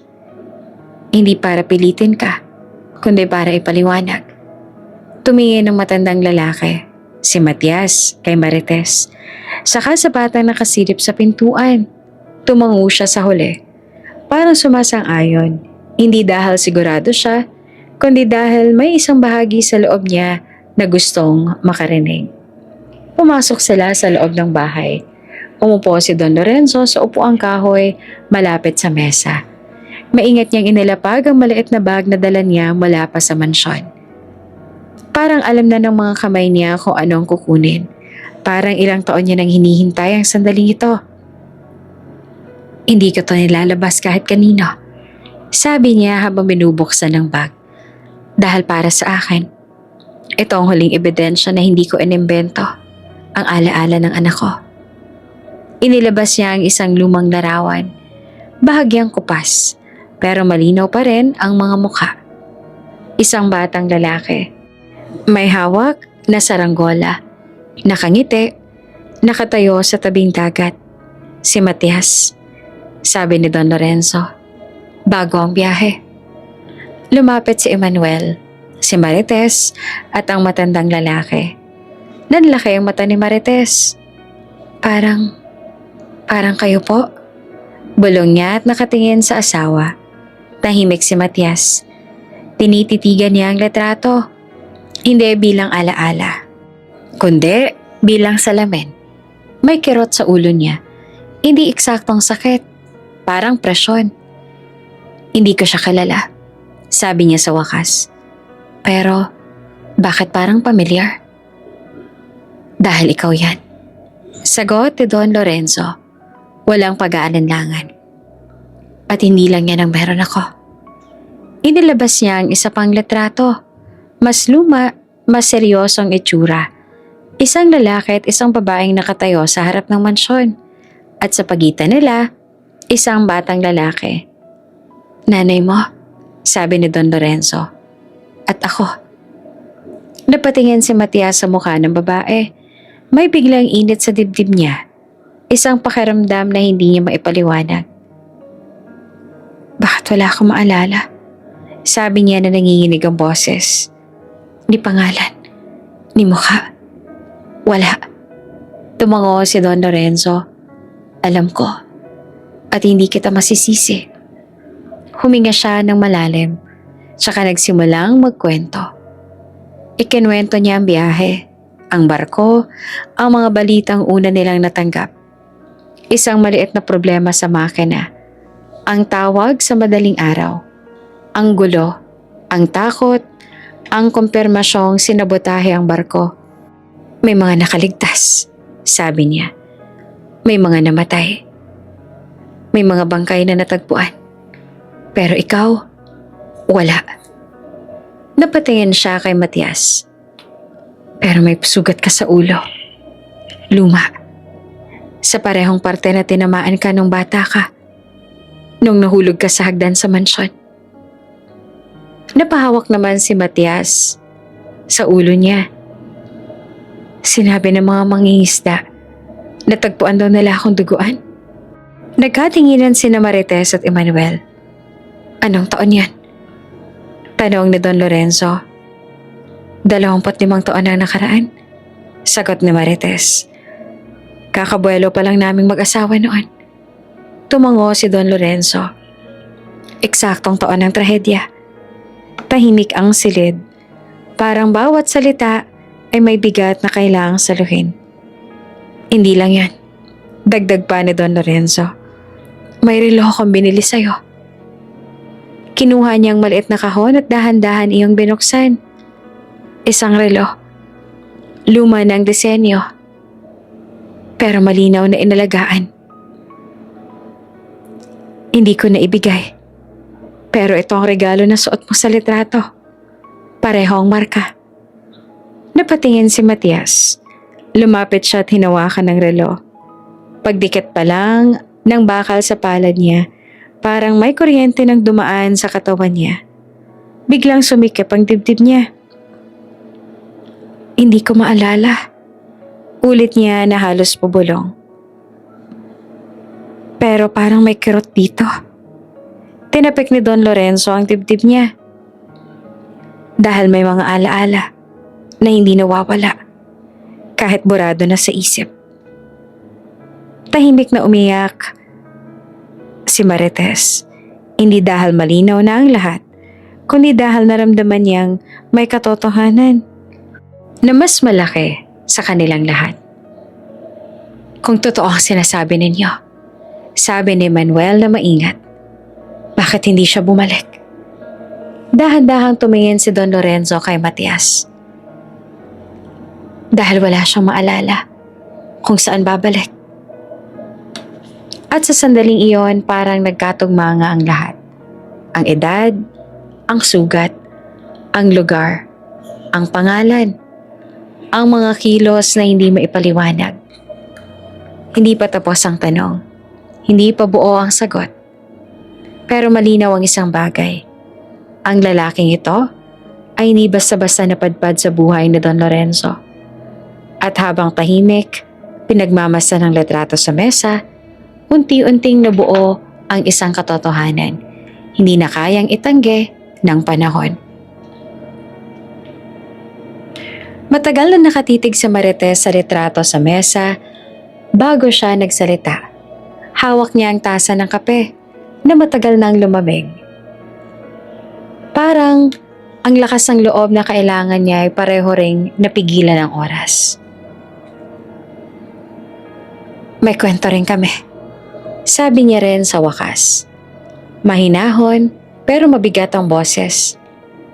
Kwento na hindi ko akalaing may kahulugan pala sa buhay ninyo.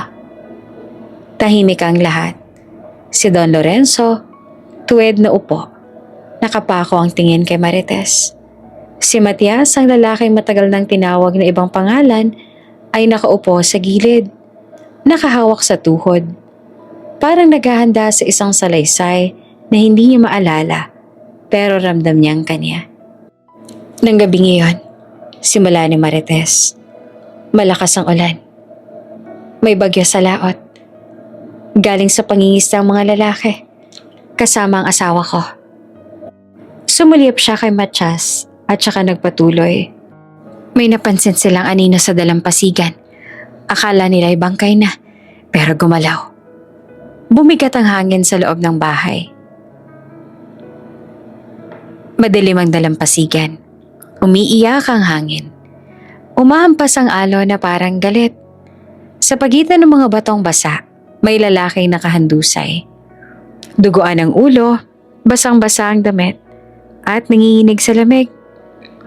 Buhay pa, sabi ng isa sa mga mangingisda. Nanginginig din ng boses. Tinakpan nila ang katawan ng kumot. Binuhat siya at nagmadaling umuwi sa pinakamalapit na bahay. Walang ospital, walang sasakyan. Isang lampara lang at mga kamay na sanay sa hirap. Kung hindi ka namin kinuha, bulong ng ama ni Emmanuel habang pinupunasan ng dugo. Baka hindi ka na umabot ng umaga. Ilang oras silang nagbantay. May lagnat, may sugat sa ulo, may huni ng alon sa labas na hindi tumitigil. Pagdating ng umaga, nagmulat na ang lalaki ng mata. Malabo, takot, walang kilala. Anong pangalan mo? Tanong ng isang mangingisda. Tahimik ang lalaki. Tumingin sa paligid. Parang unang beses silang nakita ang mundo. Alam mo ba kung saan ka galing? Umiling siya. Wala siyang maalala. Ni pangalan, ni pamilya, ni kung paano siyang napadpad doon.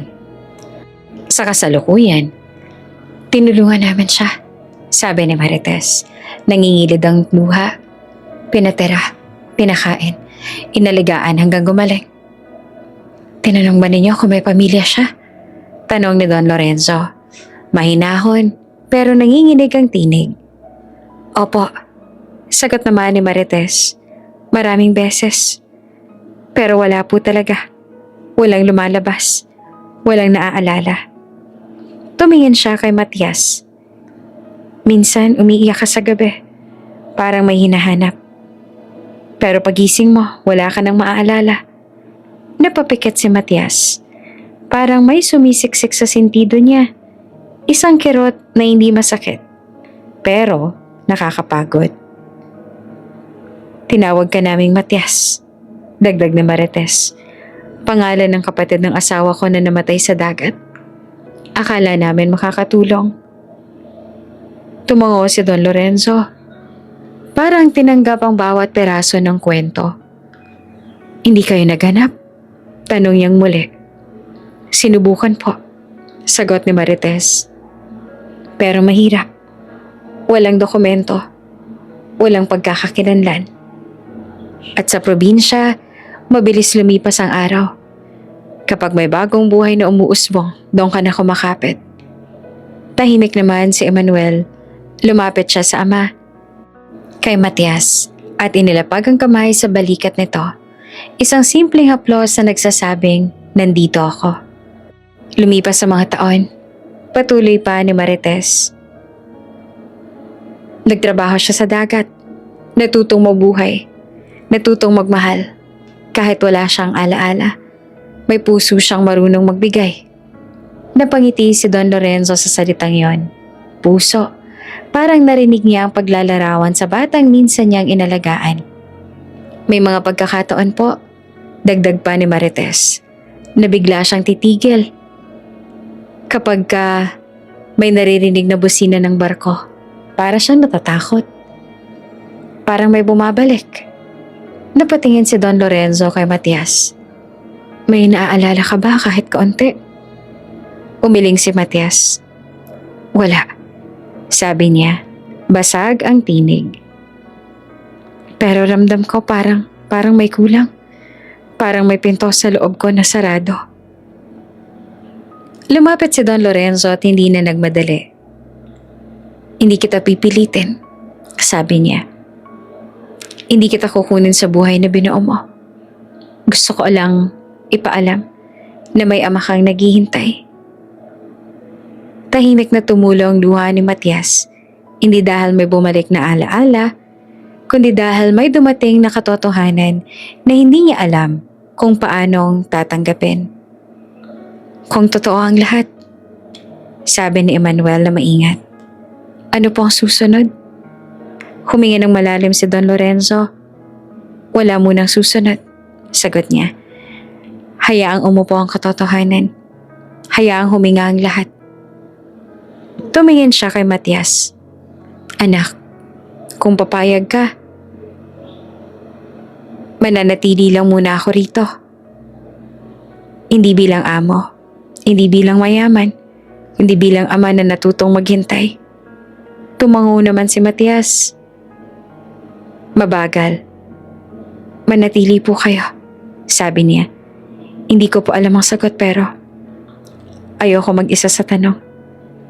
Sa gabing iyon habang tahimik ang bahay at patuloy ang alon sa labas, walang bumalik na alaala kay Matias, ngunit may isang bagay na nagbago. May liwanag na pumasok, hindi sa isip, kundi sa puso. At alam ni Don Lorenzo, kahit hindi na bumalik ang nakaraan, may kinabukasan pang naghihintay. Hindi na hinintay ni Don Lorenzo ang pagbabalik ng alaala. May mga umaga kang kasing gumigising ka at alam mo kahit anong pilit mo, may mga pintong hindi mo na muling mabubuksan. Pero may mga bintanang sapat na kung doon papasok ang liwanag. Kinabukasan, maagang nagising si Don Lorenzo. Lumabas siya ng bahay at tumayo sa dalampasigan. Tahimik ang dagat. Parang humihinga lang. Sa malayo, may mga bangkang papalaot. Sa likuran niya maririnig ang kaluskos ng kusina. May naghahanda ng almusal, may batang tumatawa. Huminga siya ng malalim. Hindi niya hinanap ang mansyon. Hindi niya hinanap ang katahimikang sanay siyang yakapin. Sa unang pagkakataon, matapos ang maraming taon, sapat na sa kanya ang tunog ng umaga na may kasamang buhay. Lumapit si Matias sa tabi niya. Tahimik, hindi nagmamadali. Magkatabi silang tumingin sa dagat. Hindi pa rin bumabalik. Sabi ni Matias, diretsahan, walang paligoy-ligoy. Tumango si Don Lorenzo. Alam ko. Saglit silang tumahimik. Pasensya na. Dagdag pa ni Matias. Parang may bigat na gustong ilapag. Kung hindi ko maibigay ang inaasahan ninyo. Ngumiti si Don Lorenzo. Banayad, totoo. Huwag kang humingi ng tawad sa bagay na hindi mo kasalanan. Sabi niya. Hindi alaala ang hinahanap ko. Ikaw.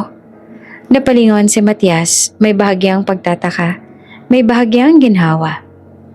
Buhay ka, patuloy ni Don Lorenzo. At may mga tao nagmamahal sa'yo nung wala ako. Iyon ang mahalaga. Sa kusina, inilapag ni Marites ang mga pinggan. Kain na po tayo? Tawag niya. Sa mesa, simple lang ang almusal. Kanin, itlog, tinapa. Walang ingrande. Pero may kwentuhan, may mga tanong ang bata. May tawa si Emmanuel. At sa gitna ay may puwang na matagal nang bakante. Na ngayon ay hindi na. Napansin ni Don Lorenzo ang maliit na bagay. Kung paanong iabot ni Matias ang kanin sa bata bago sa sarili niya. Kung paano magpasalamat si Emmanuel kahit sa simpleng ulam. Kung paanong tahimik na nagmased si Marites.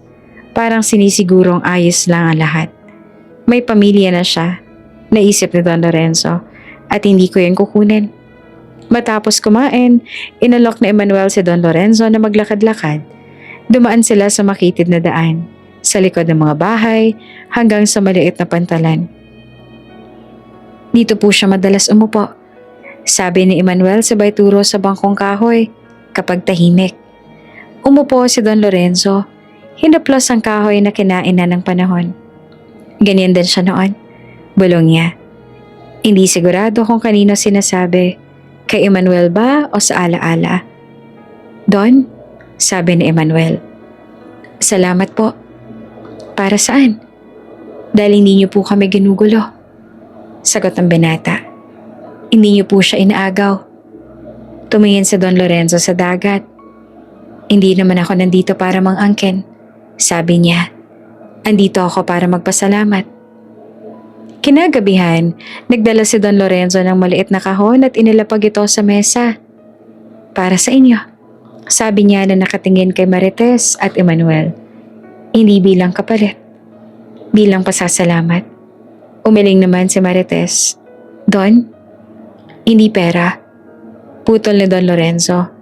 Mga papeles yan. Para sa pag-aaral ng bata. Para sa kalusugan. Para sa anumang kakailanganin ninyo. Walang kapalit. Tahimik silang tumanggap. Hindi dahil sa halaga, kundi dahil sa intensyon. Lumapit naman si Matias. Mananatili ho ba kayo? Tanong niya na may pag-aalinlangan. Kung papayag ka. Sagot naman ni Lorenzo. Pero kung hindi, manatili po kayo. Sabi agad ni Matias. Hindi ko po alam ang lahat. Pero ayoko mawala kayo. Ngumiti naman si Don Lorenzo. Hindi na siya umiyak. Hindi na kailangan. Sa mga sumunod na araw, naging bahagi siya ng simpleng buhay. Sumama sa palengke, umupo sa gilid habang nag-aayos ng lambat. Tumulong sa pagdidilig ng halaman. May mga gabi na tahimik sila ni Matias, nakatingin sa dagat. Walang pilitang usapan, walang tanong na kailangang sagutin agad. At sa katahimikang iyon, may nabuong tiwala. Hindi bumalik ang alaala ni Matias. Walang biglang flash, walang dramatikong eksena. Pero may isang bagay na dahan-dahang umuusbong. Isang ugnayang hindi nakatali sa nakaraan, kundi sa kasalukuyan. Isang buhay na muling nabuo. Hindi sa pamamagitan ng pagbabalik, kundi sa pagtanggap. At doon naintindihan ni Lorenzo na minsan, ang himala ay hindi ang maalala ang lahat, kundi ang magmahal ulit, kahit kulang ang alaala.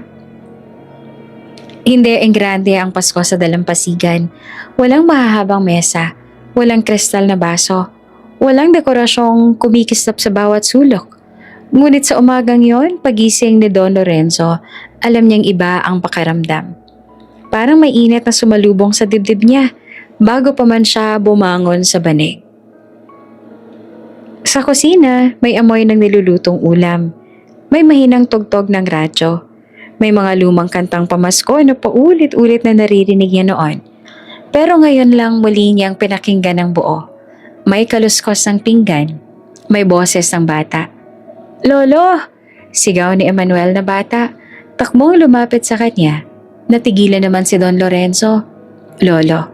Hindi siya nagtanong. Hindi niya tinama. Lumuhod lang siya at sinalubong ang bata ng yakap. Mahigpit pero maingat.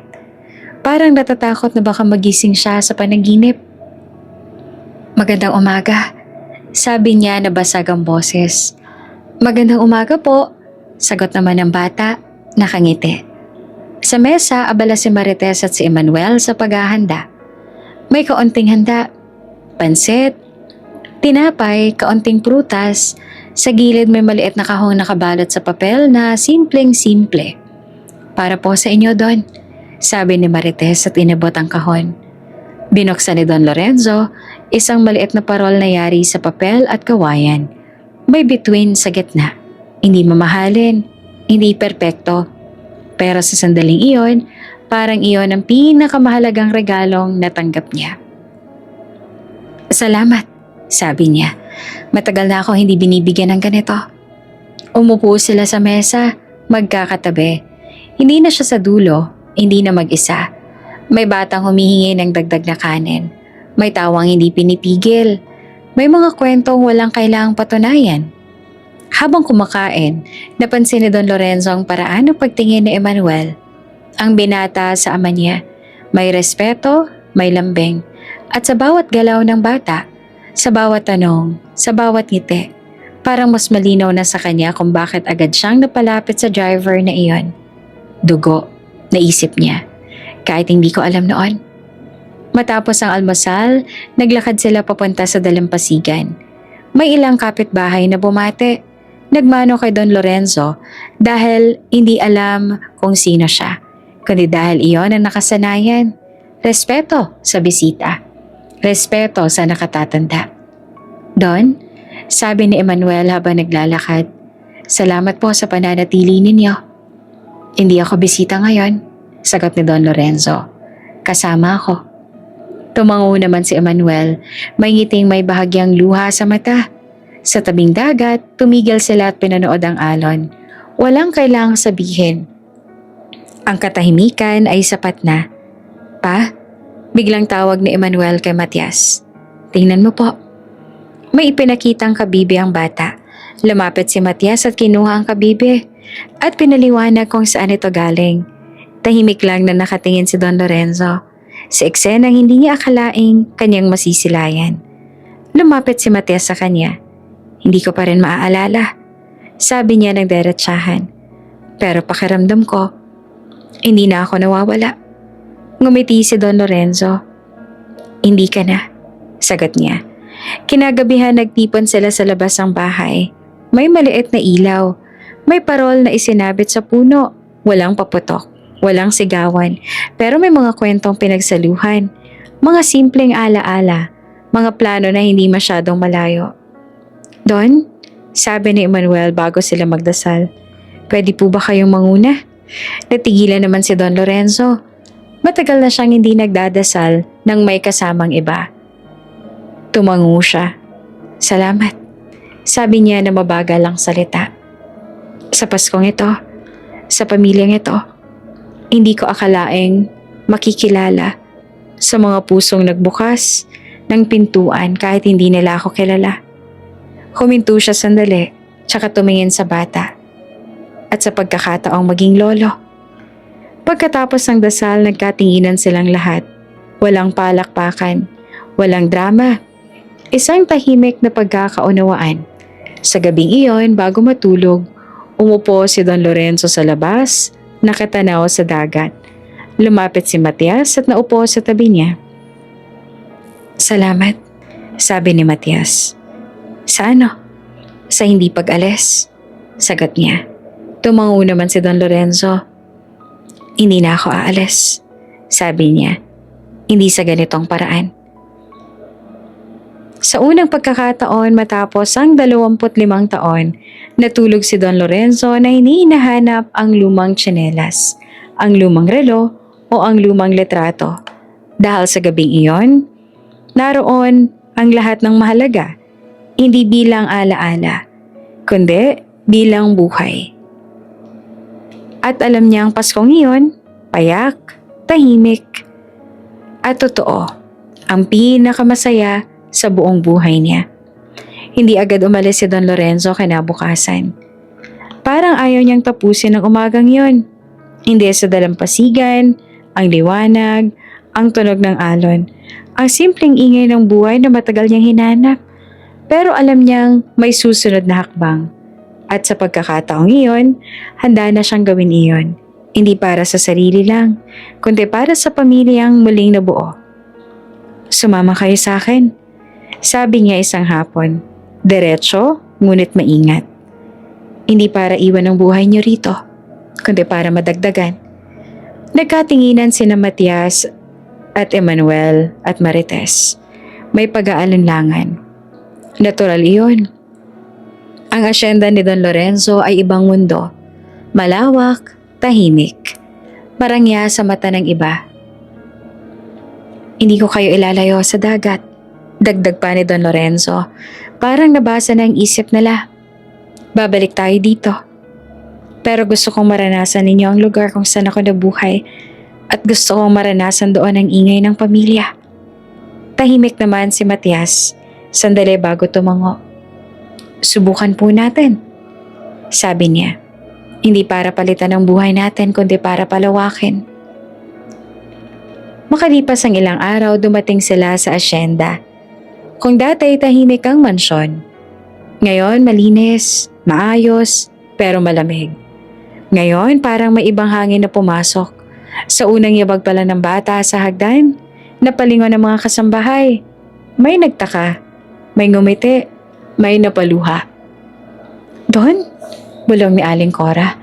Ang saya po pala kapag ka may bata, no? Tumango si Don Lorenzo. Matagal ko nang hinintayan.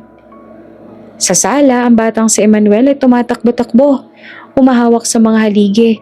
Nagtatanong kung saan patungo ang pinto. Si Marites ay maingat naman na nag-ayos sa mga gamit. Parang bisitang ayaw maging istorbo. Si Matias ay nakatayo sa gitna, nakatingin sa paligid. Tahimik, may halo ng pagtataka at paggalang. Lumapit si Don Lorenzo sa kanya. Hindi mo kailangang maalala ang lahat, sabi niya. Hindi ka kailangang maging iba. Tumango naman si Matias. Hindi ko po alam kung saan ako lulugar, sagot niya ng tapat. Pero pakiramdam ko, may lugar. Ngumiti si Don Lorenzo. May lugar ka. Lumipas sa mga linggo, unti-unting nagbago ang mansyon. Hindi sa itsura, kundi sa tunog. May tawanan sa umaga. May kaluskos ng plata sa hapag. May mga tanong ng bata sa bawat sulok. May mga gabing may kwentuhan sa hardin. Hindi na lang iisang upuan ang okupado. Si Don Lorenzo ay hindi na kumakain mag-isa. Hindi na nagbubukas ng regalo na mag-isa. Hindi na natutulog na may bigat sa dibdib. Isang hapon, nadatnan siyang nakaupo sa silid-aklatan. Pero hindi na nag-iisa. Katabi niya ang bata, may hawak na libro. Si Matias ay nakatayo sa gilid, tahimik na nakikinig. Lolo? Tanong ng bata. Totoo po bang may barko dati rito? Tumango naman si Don Lorenzo. Totoo. Natakot po ba kayo? Saglit siyang tumahimik. Oo, sagat niya sa huli. Pero hindi lahat ng takot ay para iwasan. Minsan para daanan. Napatingin si Matias sa kanya. May pag-unawa na hindi galing sa alaala, kundi sa puso. Isang gabi muling bumalik si Don Lorenzo sa silid-aklatang mag-isa. Kinuha niya ang lumang photo album, ang kahon ng relo, ang tsinelas, ang mga bagay na minsang naging sandalan niya sa lungkot. Tiningnan niya ang mga ito, tsaka dahan-dahang isinara ang kahon. Hindi niya tinapon, hindi niya tinago. Inilagay niya sa isang estante, hindi sa gitna ng silid, kundi sa tabi. Bahagi ng nakaraan, hindi sa sentro ng kasalukuyan. Lumabas siya ng silid at sinara ang ilaw. Sa sala, naroon ang pamilya. Nag-uusap, nagtatawanan. Umupo siya sa gitna nila. Walang seremonya, walang anunsyo. Pa, biglang sabi ni Matias na parang sinubukan ng salita. Salamat. Hindi na umiyak si Don Lorenzo, ngumiti lang siya. Salamat din. Dumating ang isang umaga na hindi niya inaasahan. Habang naglalakad sila ni Matias sa hardin, huminto ito bigla. May naaalala ko, sabi ni Matias sa mabagal, parang takot maputo lang sinasabi. Hindi malinaw. Hindi pangalan. Pero pakiramdam. Kuminto si Don Lorenzo. Ano yan? May batang tumatakbo. May saranggola. May tinig na tumatawag sa akin. Matias? Hindi nagsalita si Don Lorenzo. Hindi niya na tinanong pa. Hindi niya pinilit ang kasunod. Hinawakan na niya ang balikat ng anak. Sapat na yan, sabi niya. Huwag na nating habulin ang natitira. Darating kung darating. Tumango si Matias, ngumiti. Sa huling gabi ng kanilang unang buwan sa asyenda, nagtipon silang lahat sa hardin. May ilaw, may hangin, may katahimikan na hindi na masakit. Tumingin si Don Lorenzo sa paligid. Sa mansyon, minsan naging simbolo ng lungkot. Ngayon tahanan na. Sa buhay na minsang akala niya ay tapos na. Ngayon may bago ng simula. 25 taon. Sabi niya na parang kausap ang sarili. Akala ko iyon ang katapusan. Lumapit si Emmanuel at inilapag ang kamay sa kanya. Simula pa lang po. Tumango si Don Lorenzo at sa sandaling yon, alam niya ang himala ay hindi laging dumarating ng maingay. Minsan dumarating ito ng tahimik. Sa anyo ng isang driver, ng isang yakap, ng isang batang tatawag sa iyo ng lolo. Mula lungkot patungong liwanag. Hindi dahil nabura ang sakit, kundi dahil may nagbigay ng saysay sa pag-asa. Kung bago ka pa lang sa channel na ito, Ate Jane TV, huwag kalimutang pindutin ang notification bell and subscribe button. Sana po hindi naman malaking abala sa inyo ang pagpindot ng subscribe button dahil ang kapalit po nito ay ang pagsuporta para makapag-produce ng mga libreng stories sa mga channels ni Ate Jane. Maraming salamat!